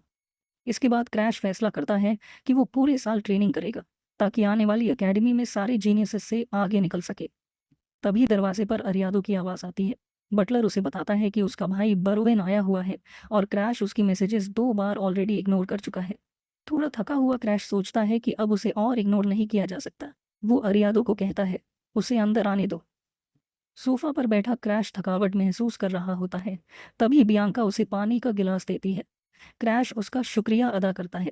बियांका अचानक पास आकर कहती है, तुमसे पसीने की स्मेल आ रही है। क्रैश थोड़ा चौंक जाता है। वो अपनी शर्ट सूंघ कर सोचता है, ये ऑरा यूज़ करने की वजह से है या फिर इरोजन की स्मेल की आदत पड़ गई है। बियांका पूछती है, तो क्या तुम अब नहाने जा रहे हो? क्रैश जवाब देता है, नहीं, अभी मुझे फिर निकलना है। तभी बियांका सीरियस चेहरा बनाकर कहती है, तो प्लीज़ अभी के लिए मुझसे दूर रहना। बियांका के ऐसे बर्ताव से क्रैश थोड़ा हैरान हो जाता है और वो हल्के मजाक में बोल देता है कि अब तो वो अपने ही फियांसे को ऑर्डर भी देने लगी है। क्रैश मन ही मन सोचता है कि बियांका पहले से ज़्यादा समझदार और असर्टिव हो गई है। ये सोचते हुए वो उसे छेड़ते हुए पीछे दौड़ता है और पूछता है कि क्या वो उससे बच पाएगी। क्रैश को लगता है कि वो बियांका को एक छोटी बहन की तरह देखता है, इसलिए उसे टीज करता है। लेकिन साथ ही वो ये भी जानता है कि रिग्रेशन से पहले जिन लोगों को वो जानता था, अगर वो लोग उसे अभी देखें तो शायद वो उसकी इस पर्सनैलिटी पर भरोसा नहीं कर पाते। तभी क्रैश के दिमाग में आर्थर की इमेज उभरती है, काफ़ी गंभीर और जजमेंटल चेहरे के साथ। आर्थर जैसे पूछ रहा हो कि क्या वो शांति में रहते रहते नरम पड़ गया है और क्या वो ऐसे डिस्ट्रक्शन को रोक पाएगा। आर्थर का नाम सोचते ही वो इमेज धीरे धीरे गायब हो जाती है। क्रैश मानना नहीं चाहता, लेकिन सच ये है कि अंत को छोड़ दें तो आर्थर हमेशा फ्रंटलाइन पर लड़ने वाला हीरो रहा है। अचानक एक आवाज़ उसे उसके ख्यालों से बाहर खींच लेती है। बरोवेन गुस्से से क्रैश को घूरता है और ताना मारते हुए बोलता है कि वो अपनी फियांसे के साथ काफ़ी मज़े कर रहा है। क्रैश थोड़ा चौंक कर पलटता है और शांति से जवाब देता है कि कभी कभी ब्रेक लेना भी ज़रूरी होता है। बरोवेन हैरान रह जाता है, क्योंकि जो लड़का पहले उसके सामने खड़ा होने से भी डरा करता था, वो अब उससे बिना डरे बात कर रहा है। तभी क्रैश उससे पूछता है, आखिर वो यहाँ क्या करने आया है।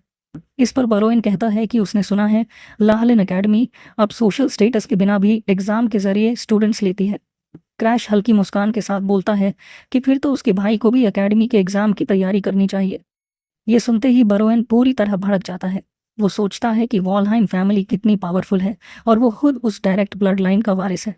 क्रैश का ऐसे बोलना उसे मजाक लगता है, खासकर सिर्फ इसलिए कि उसने एनेक्स को हरा दिया।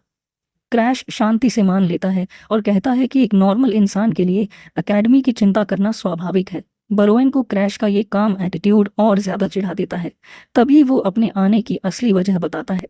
वो क्रैश को माउंट गैरिलक भेजने का डायरेक्ट ऑर्डर देता है, इरोजन को रोकने के लिए। ये सुनकर क्रैश चौंक जाता है, क्योंकि मिशंस आमतौर पर 15 की उम्र के बाद शुरू होते हैं। बरोएन मुस्कुराते हुए बोलता है कि चिंता करने की जरूरत नहीं, वो उसका गार्डियन बनेगा। क्रैश समझ जाता है कि ये एक ट्रैप है, उसकी एबिलिटी को टेस्ट करने और उसे कंट्रोल में रखने के लिए। फिर भी वो जाने के लिए अग्री कर लेता है, क्योंकि इरोजन उसके लिए पीस से कहीं ज्यादा जाना पहचाना है और उसके पास अपना प्लान है। तभी बियांका उसे जाते देख पूछती है कि वो कहाँ जा रहा है। क्रैश उसे बताता है कि मामला इरोजन से जुड़ा है और वो नहीं चाहता कि बियांका उसके साथ चले। लेकिन बियांका उलझन भरे चेहरे के साथ उसकी बात को क्वेश्चन करती है, जैसे वो इस बात को मानना ही न चाहती हो। ये देखकर बरोएन थोड़ा ऑकवर्ड हो जाता है। बियांका क्रैश के बड़े भाई से ये साफ कह देती है कि किसी बच्चे को इरोजन रोकने भेजना ही अब्सर्ड है। तभी हम क्रैश को देखते हैं। फिर वो बियांका का हाथ पकड़कर कहता है कि वो उसकी फियांसे है और उसका भाई किसी बच्चे की बात गंभीरता से नहीं लेगा। क्रैश अपने भाई की तरफ गंभीर और चुनौती भरी नजर से देखता है। बरोएन गुस्से में दांत पीसता है, बिना कुछ कहे पलटता है और वहां से चला जाता है। क्रैश उसे जाता हुआ देख रहा होता है। फिर बियांका के सिर पर हल्के से हाथ रखकर उसे शाबाशी देता है, लेकिन बियांका कहती है कि उसने कोई खास काम नहीं किया। यह सुनकर क्रैश हल्की मुस्कान के साथ बोलता है कि अगर उसे पता भी नहीं चला कि उसने क्या किया तो भी कोई बात नहीं। बियांका उसे थोड़ी चिंता भरी नजर से देखती है और कहती है कि वो दोबारा ऐसे बेहोश न हो जैसे पिछली बार हुआ था। क्रैश पूरे कॉन्फिडेंस के साथ उसे अलविदा कहता है और मिशन के लिए आगे बढ़ जाता है, जबकि बियांका चुपचाप उसे जाते हुए देखती रहती है। इसके बाद हमें समझाया जाता है कि वर्ल्ड्स इरोजन क्या है। ये एक ऐसा फिनोमिनन है जिसमें दूसरी डायमेंशन की ताकतें असल दुनिया में घुस आती हैं। इसकी वजह से करप्टेड और बेहद खतरनाक क्रीचर्स पैदा होने लगते हैं। सिर्फ मॉन्स्टर्स ही नहीं, कई बार पूरा इलाका ही म्यूटेट हो जाता है। अगर इरोजन ज्यादा फैल जाए तो वो जगह पूरी तरह से एक अलग डायमेंशन में बदल सकती है। फिर हम रात का सीन देखते हैं, जहां पर कि हमारा क्रैश अपने ब्रदर के साथ उस इरोजन वाली जगह के पास आ जाता है। तभी उन्हें एक नाइट बताता है कि इरोजन 3 स्टार लेवल का है और लॉर्ड के आते ही प्यूरिफिकेशन शुरू होगी। दूसरा नाइट कहता है कि 3 स्टार इरोजन को रोकना तो एक्सपर्ट स्क्वाड के लिए आसान काम है। वो ये भी जोड़ता है कि ब्रोइन खुद एक एक्सपर्ट है, इसलिए इरोजन लॉर्ड को हराना कोई बड़ी बात नहीं होगी। तभी बरोएन आगे आता है और क्रैश को बेहद गंभीर आवाज में बुलाता है। वो बताता है कि क्रैश को यहाँ लाने का मकसद उसे फर्स्ट हैंड एक्सपीरियंस दिलाना है। क्रैश अंदर ही अंदर तंज कसते हुए सोचता है, एक्सपीरियंस, ये किसे समझा रहा है? वो याद करता है कि उसने बरोएन के साथ आने का फैसला सिर्फ एक वजह से किया है, और वो रीज़न ये है कि वो यहाँ अपनी एक प्रोविजनल मेथड को टेस्ट करना चाहता है, जिससे फ्यूचर में होने वाली पावर आउटबर्स्ट को सप्रेस किया जा सके। अगले ही पल जंगल के बीच एक जायंट बीटल एक डार्क और ज़बरदस्त अटैक से 2 टुकड़ों में कट जाता है, और उसे काटने वाला कोई और नहीं बल्कि क्रैश का ब्रदर होता है। वही नाइट्स शिकायत करते हैं कि मॉन्स्टर्स लगातार बढ़ते जा रहे हैं। क्रैश शांत आवाज में वार्निंग देता है कि इस क्रीचर का सिर नहीं है, लेकिन ये काटता है और फैलता है, इसलिए सबको अपनी ऑरा मजबूत रखनी चाहिए। एक नाइट उसकी कामनेस देखकर हैरान हो जाता है और पूछता है कि क्या क्रैश पहले कभी इरोजन से निपट चुका है। क्रैश हल्के से जवाब देता है कि वो सिर्फ 13 साल का है और इतनी उम्र में ऐसा एक्सपीरियंस होना वैसे भी अजीब होगा। बरोएन जोर से हंसता है और सोचता है कि ये यूजलेस ब्रैट इतना कॉन्फिडेंट क्यों है, जबकि वो अभी इरोजन जोन में ठीक से घुसा भी नहीं है। उसे याद आता है कि जब वो 15 साल की उम्र में पहली बार इरोजन जोन में गया था तो उसका सारा घमंड टूट गया था। क्रैश मन ही मन सोचता है कि ये हालात उसके पुराने एक्सपीरियंस के सामने कुछ भी नहीं है।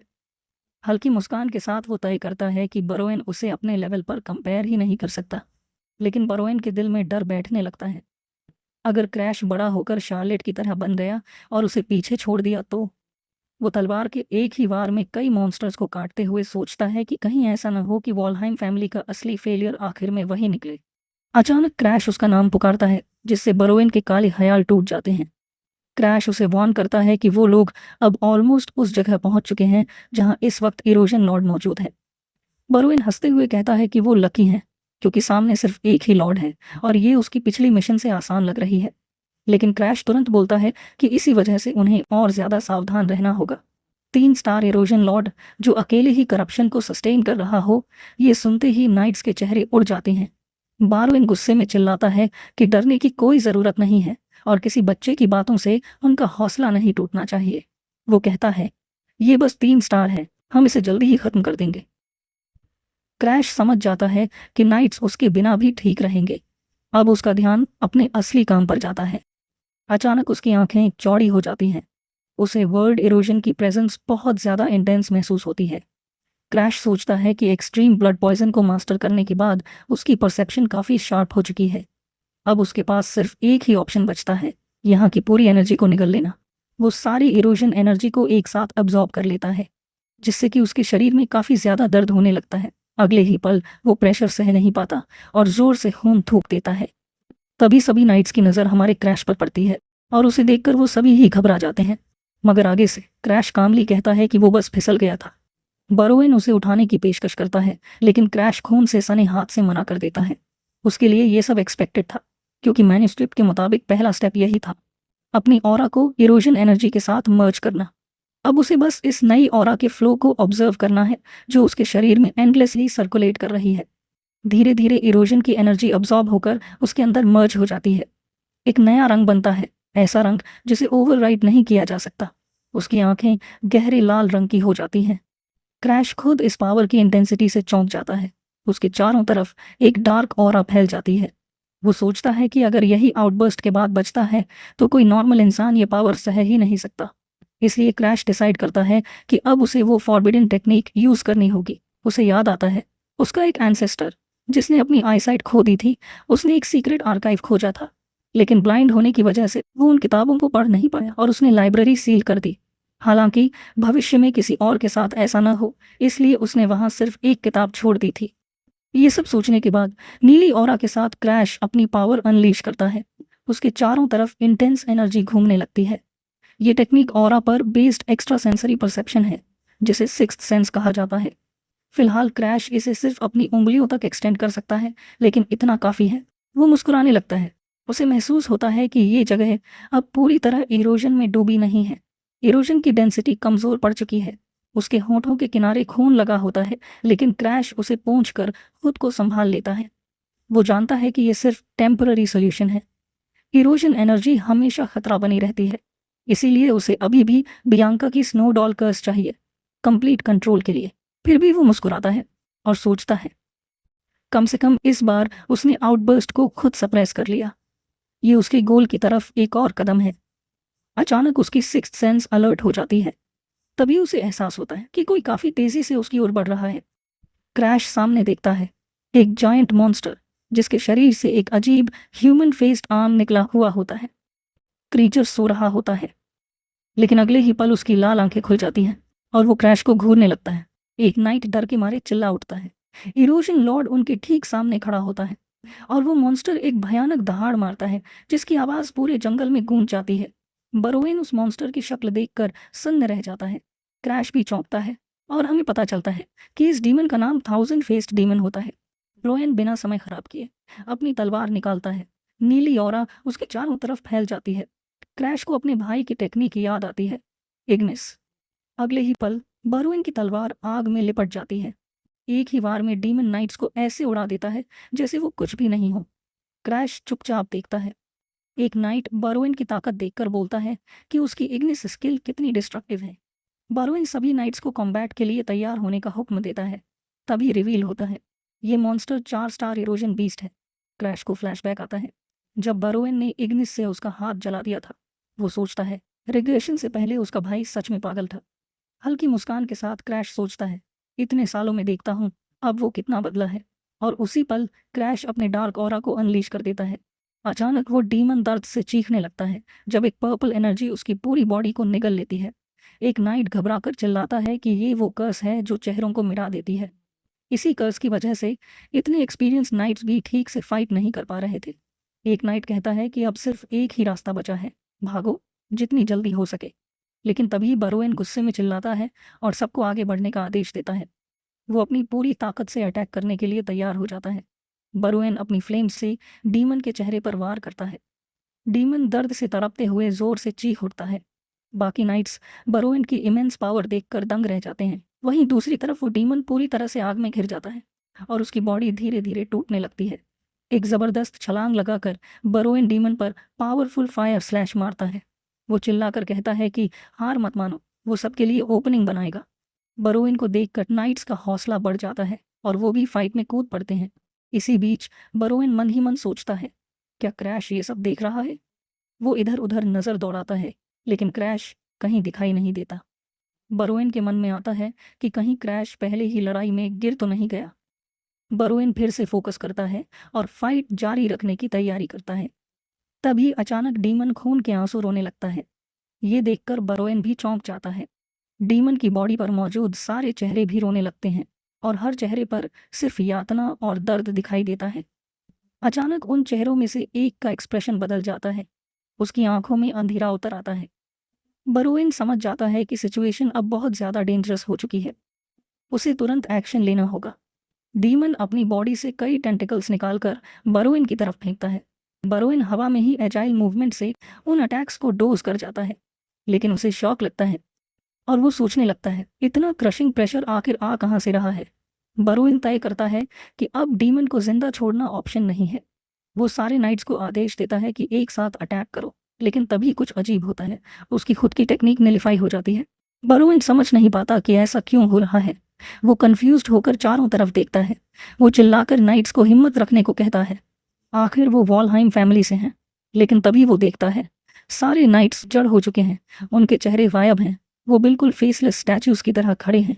बरोइन की रीढ़ में सिहरन दौड़ जाती है। उसके दिमाग में सिर्फ एक ही ख्याल आता है, ये कर्स है।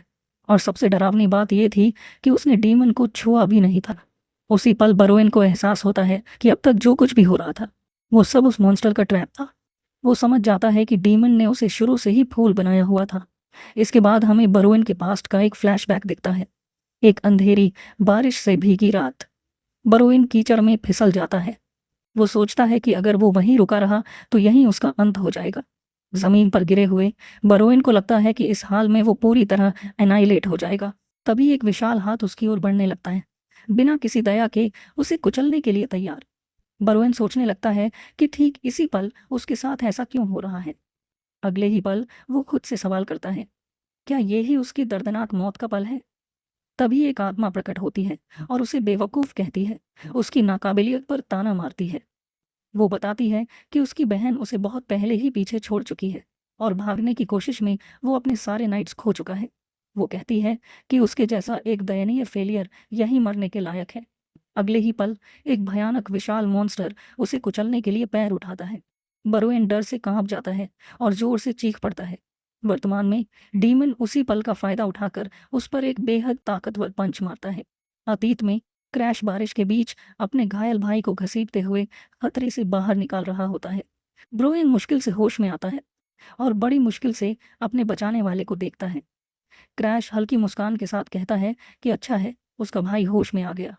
बारोइन हैरानी से पूछता है कि वो वहाँ क्या कर रहा है। वो खुद भी हैरान होता है कि वो जिंदा कैसे बच गया। क्रैश बताता है कि उसने सब कुछ दूर से देखा था और स्वैम्प से उसे बाहर निकाला। बारोइन चिढ़ते हुए कहता है कि अब वो खुद चल सकता है। उसे यकीन नहीं होता कि ऐसा इंसान जो औरत तक इस्तेमाल नहीं करता कुछ कर सकता है। क्रैश शांति से पूछता है कि क्या वो वाकई किसी मदद की ज़रूरत नहीं समझता। गुस्से और घायल प्राइड में बरोइन दांत पीसता है और चिल्लाता है कि उसे किसी बेवकूफ़ की मदद नहीं चाहिए।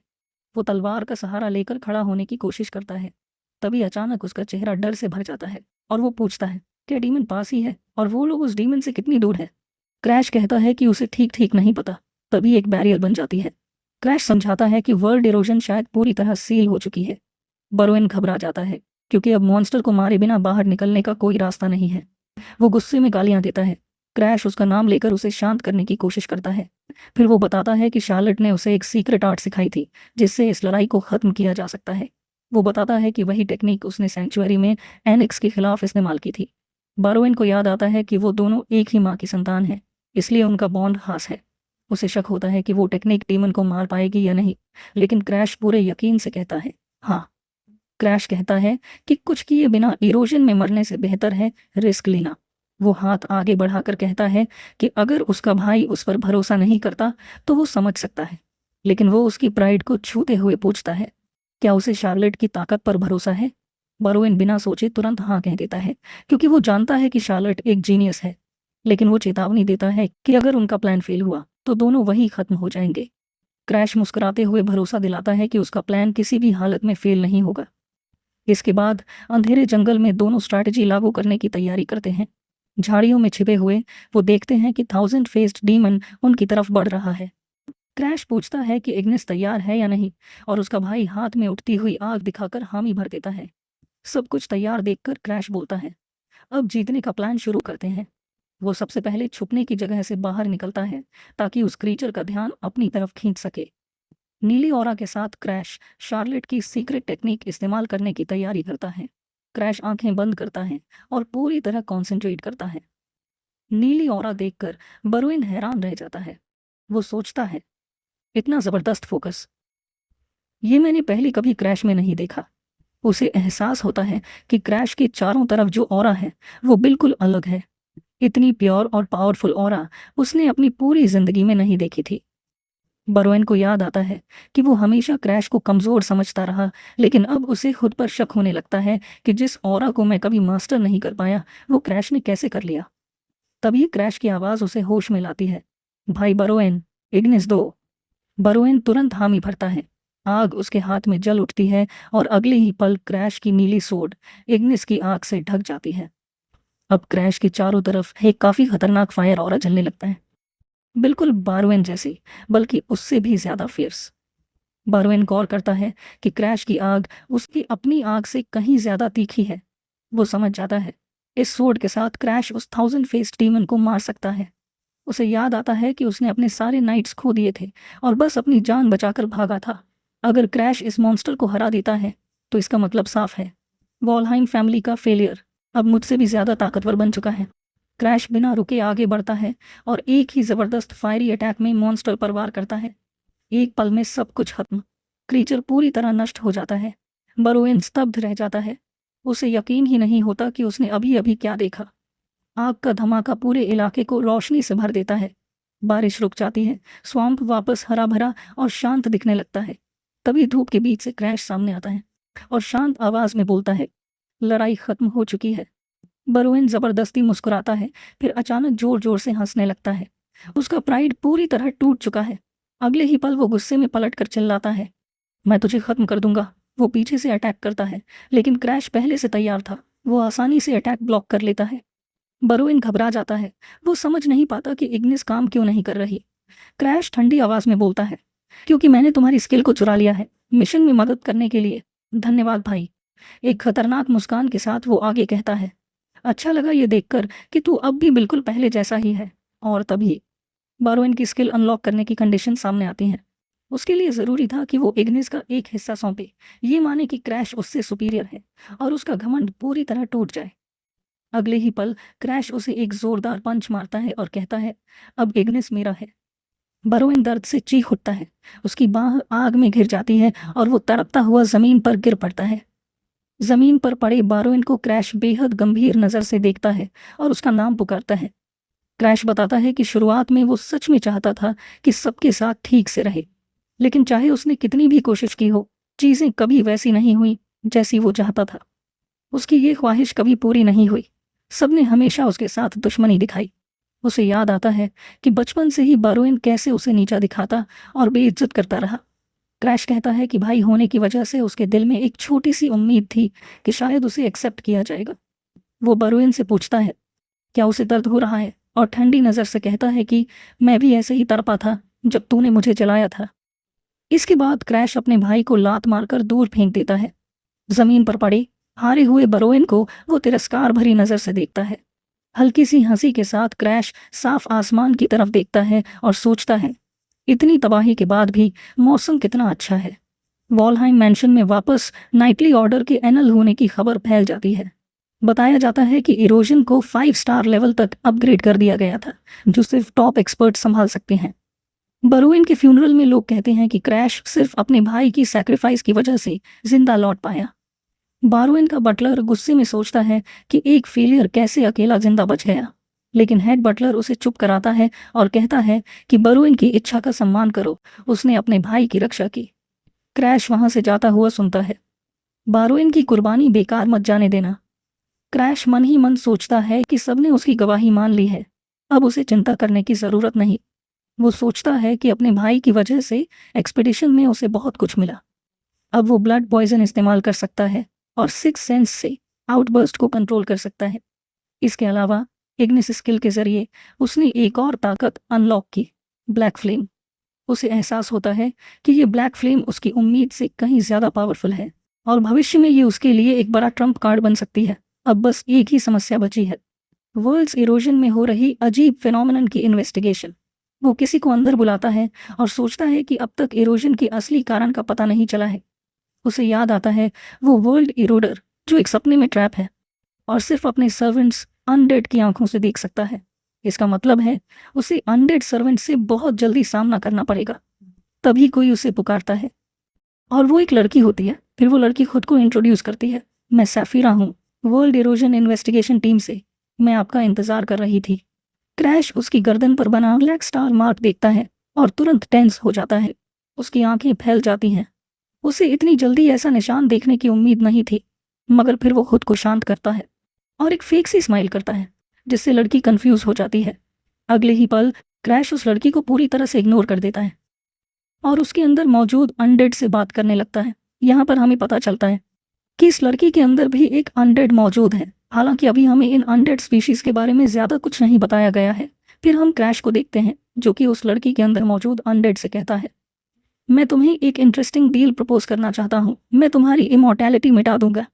लड़की की मुस्कान खतरनाक हो जाती है। गहरी आवाज में वो पूछती है, तो क्या तुम कोई रिग्रेसर हो? उसका ट्रू फॉर्म सामने आता है और वो कहती है कि वो किसी और चीज की तलाश में थी, लेकिन इतनी अनएक्सपेक्टेड प्रे पकड़ने की उम्मीद नहीं थी। यहाँ रिवील होता है कि ये अनडिड क्रिम्सन गार्डन ऑफ ऑगस्ट है। हमारा प्रोटैगनिस्ट याद करता है कि रिग्रेशन से पहले उसने आर्थर के ऑर्डर्स पर अनडेड की इमोर्टैलिटी स्टील करने की कोशिश की थी, लेकिन फेल हो गया था। उस वक्त उन्हें पता चला था कि ऐसा करने से अनडेड सिर्फ अपना फिजिकल बॉडी रिजनरेट करने की लिमिट तक रह जाएगा और अपने लकी को कंट्रोल नहीं कर पाएगा। इन्वेस्टिगेटर रिफ्लेक्ट करती है कि अनडेड ने इतने सबऑर्डिनेट्स सिर्फ इसलिए रखे क्योंकि उसका मेन बॉडी कर्स की वजह से इम्पॉइज्ड था और इसीलिए उसे उस पर थोड़ा तरस आता है। दूसरी लड़की पूछती है कि इसमें तरस खाने वाली क्या बात है और याद दिलाती है कि उसके कारण इरोश जोन का लेवल बढ़ा और उन्होंने कितना सफर किया। वो उसे सेंट की तरह एक्ट करना बंद करने को कहती है। दूसरी अपोलोजाइज करने की कोशिश करती है और कहती है कि उसका वो मतलब नहीं था। इसी बीच आर्थर बताता है कि अनडेड से जुड़ी प्रॉब्लम ऑलरेडी सॉल्व हो चुकी है और उन्हें बेवजह की लड़ाई रोकने को कहता है। अनडेड इस सिचुएशन पर लमेंट करता है। फिर वो हमारे प्रोटैगनिस्ट की तरफ देखता है और कहता है कि अफसोस है कि वो उसकी इमोर्टैलिटी स्टील नहीं कर पाया। इस पर लड़का भी हंसते हुए अग्री कर लेता है। अनडेड आगे जोड़ता है कि अगर लड़का दोबारा रिबॉर्न भी हो जाए तब भी सक्सीड करना इम्पॉसिबल है। इसका रीजन ये निकलता है कि लॉक अनलॉक करने की कंडीशन खुद अनडेड से स्ट्रॉन्गर होना था, जो प्रैक्टिकली इम्पॉसिबल टास्क है। रियलिटी में वापस आकर हमारा प्रोटैगनिस्ट पूछता है कि आखिर उसे ऐसा क्यों लगा कि वो रिग्रेसर है। इन्वेस्टिगेटर एक्सप्लेन करती है कि जिस पल एक मियर चाइल्ड ने इतना ऑडेशियस डील प्रपोज किया, उसी पल उसे समझ आ गया कि ऐसा तभी पॉसिबल है जब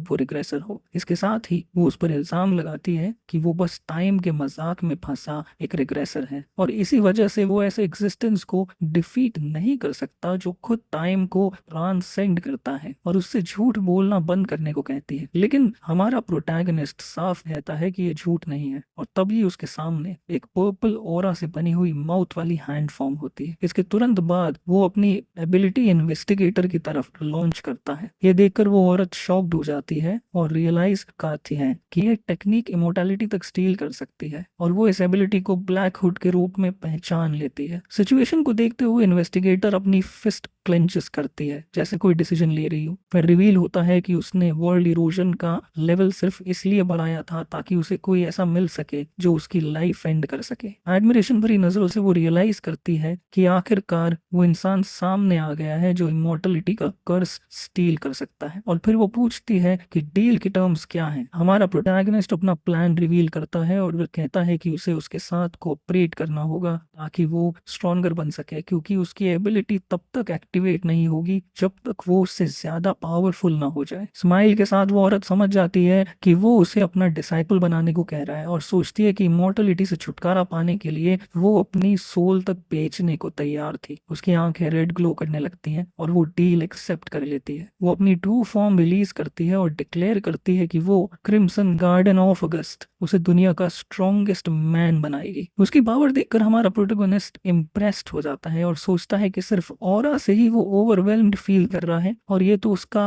मेन बॉडी भी नहीं है। फिर वो सोचता है कि उसकी कोऑपरेशन से वो जरूर और स्ट्रॉन्गर बनेगा। क्लेंच्ड फिस्ट के साथ वो सोचता है कि चाहे उसे एरिडोर की पावर ही क्यों ना बोरो करनी पड़े, वो वर्ल्ड इरोजन को रोक कर रहेगा। इसके बाद रिवील होता है कि स्किल एक यूनिक टेक्निक होती है जो पूरी दुनिया में सिर्फ एक ही इंसान के पास हो सकती है। इसी प्रोविडेंस के चलते रिग्रेशन स्किल इस टाइमलाइन के आर्थर के पास लौट गई थी और इस वजह से क्रैश अब खुद से फिर रिग्रेस नहीं कर सकता। इसका मतलब ये है कि अगर इस टाइमलाइन में दुनिया डिस्ट्रॉय हो गई तो उसका एग्जिस्टेंस भी उसके साथ ही खत्म हो जाएगा। इसलिए वो इन्वेस्टिगेटर से कहता है कि अब से वो उस पर डिपेंड कर रहा है और उसे क्रिम कहकर बुलाता है। वो नाम सुनकर इन्वेस्टिगेटर कंफ्यूज्ड हो जाती है और इरिटेटेड लुक के साथ करेक्ट करती है कि उसका नाम क्रिम नहीं बल्कि क्रश है। फिर वो उसका चेहरा पकड़कर चिल्लाती है कि उसे मास्टर कहकर बुलाए। इसके बाद वो चल देता है और कहता है कि अब वो आखिरकार घर जा सकता है। इन्वेस्टिगेटर पूछती है कि क्या यही उसका घर नहीं है, जिस पर वो जवाब देता है कि वो सालों से यहाँ रहा ही नहीं है। हमारा प्रोटैगनिस्ट आगे रिवील करता है कि इतना वक्त हो गया है कि उसे अपने पेरेंट्स के चेहरे तक याद नहीं है। उसी पल एक हुड वाली औरत सामने आती है और बताती है कि उसकी लेडी उसे बुला रही है। ये सुनकर लड़का सरप्राइज्ड हो जाता है और सोचता है कि शायद रूमर सुनकर उसकी मदर को आखिरकार उसमें इंटरेस्ट आया है, क्योंकि एज्योर पाइन मैंशन में वो कभी दिखाई ही नहीं दी थी। औरत कंफर्म करती है और रिवील करती है कि हाउस के मास्टर फॉरबिडन रीजन से लौट आए हैं और उससे मिलना चाहते हैं। यह सुनकर हमारा प्रोटैगनिस्ट अपने फादर से मिलने के ख्याल से पूरी तरह शॉक हो जाता है। वो सोचता है कि उसका फादर एक ऐसा एग्जिस्टेंस है जो डेमी गॉड के रेल्म तक पहुंच चुका है और शायद उसने स्टार्स के जरिए उसके बारे में कुछ सेंस कर लिया हो। औरत उसे बताती है कि इसी वजह से उसे मेन हाउस में रहना होगा और यही मैसेज लेडी एरिया ने उसे दिया है। लेकिन हमारा प्रोटैगनिस्ट सोचता है कि वो मेन हाउस में टाइम वेस्ट नहीं कर सकता, क्योंकि बियांका उसका इंतजार कर रही है और उसके पास करने के लिए ढेरों काम है। इसी के साथ वो रियलाइज करता है कि वहाँ रात बिताने का इंस्ट्रक्शन उसके फादर की तरफ से नहीं था। सिचुएशन को देखते हुए वो अनाउंस करता है कि वो जा रहा है और तब तक वापस नहीं आएगा जब तक उसका फादर खुद उसे प्रॉपरली समन ना करे। यह सुनकर इन्वेस्टिगेटर और हुड वाली औरत दोनों शॉक्ड रह जाती है। प्रोवोकेटिव स्माइल के साथ वो जोड़ता है कि उसका फादर खुद आकर उससे मिल सकता है। इसके बाद वो इन्वेस्टिगेटर के साथ कैरेज में निकल जाता है। सीन चेंज होकर एक सिटी दिखती है जिसके सेंटर में एक बड़ा कासल है और उसके आगे फॉरेस्ट लैंडस्केप फैला हुआ है। कैरेज में बैठकर हमारा प्रोटैगनिस्ट स्ट्रेच करता है और कहता है कि वो आखिरकार फ्री है और फिलहाल उसका मेन हाउस लौटने का कोई प्लान नहीं है। तभी इन्वेस्टिगेटर डीमन फॉर्म में विंडो पर बैंगिंग करती है और उसे रूड डिसाइपल कहकर दरवाजा खोलने को कहती है। यह देखकर हमारा प्रोटैगनिस्ट स्टार्टेड हो जाता है और उसके फ्लैशी कलर के बारे में पूछता है। वो उसे बताती है कि चिंता मत करो, वो कलर बदल सकती है और तुरंत ब्लैक क्रो में ट्रांसफॉर्म हो जाती है, पूछते हुए कि अब कैसी लग रही है। हमारा प्रोटैगनिस्ट जवाब देता है कि वो उसके विकेड हार्ट की तरह ही ब्लैक है। इन्वेस्टिगेटर उसे इडियट कहती है। वो उससे उसके मेन बॉडी के बारे में पूछता है और वो जवाब देती है कि वो जानता हुआ भी पूछ रहा है क्योंकि उसका बॉडी मूव ही नहीं कर सकता और उसे डिसएग्रीबल रिग्रेसर कहती है। हमारा प्रोटैगनिस्ट सोचता है कि असली रिग्रेसर तो आर्थर है और वो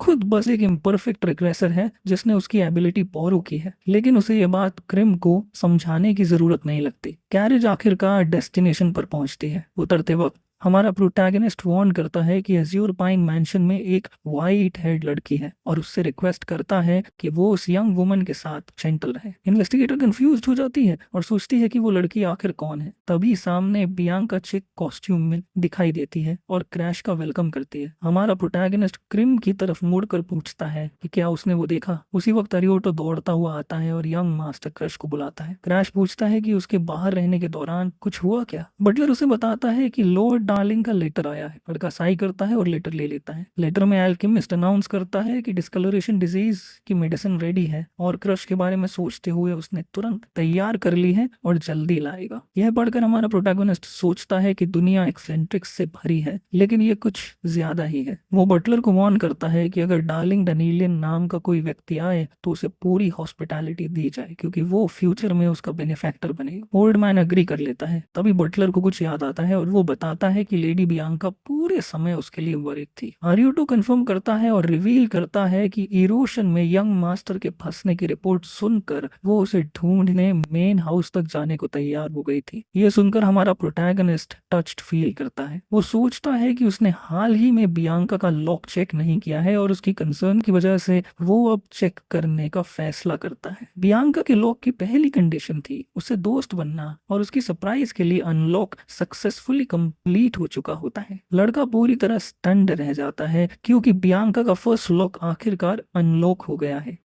अगर आपको ये वीडियो पसंद आया हो तो एक लाइक जरूर ठोक देना। आपका एक लाइक हमें और भी बेहतर कंटेंट लाने की ताकत देता है।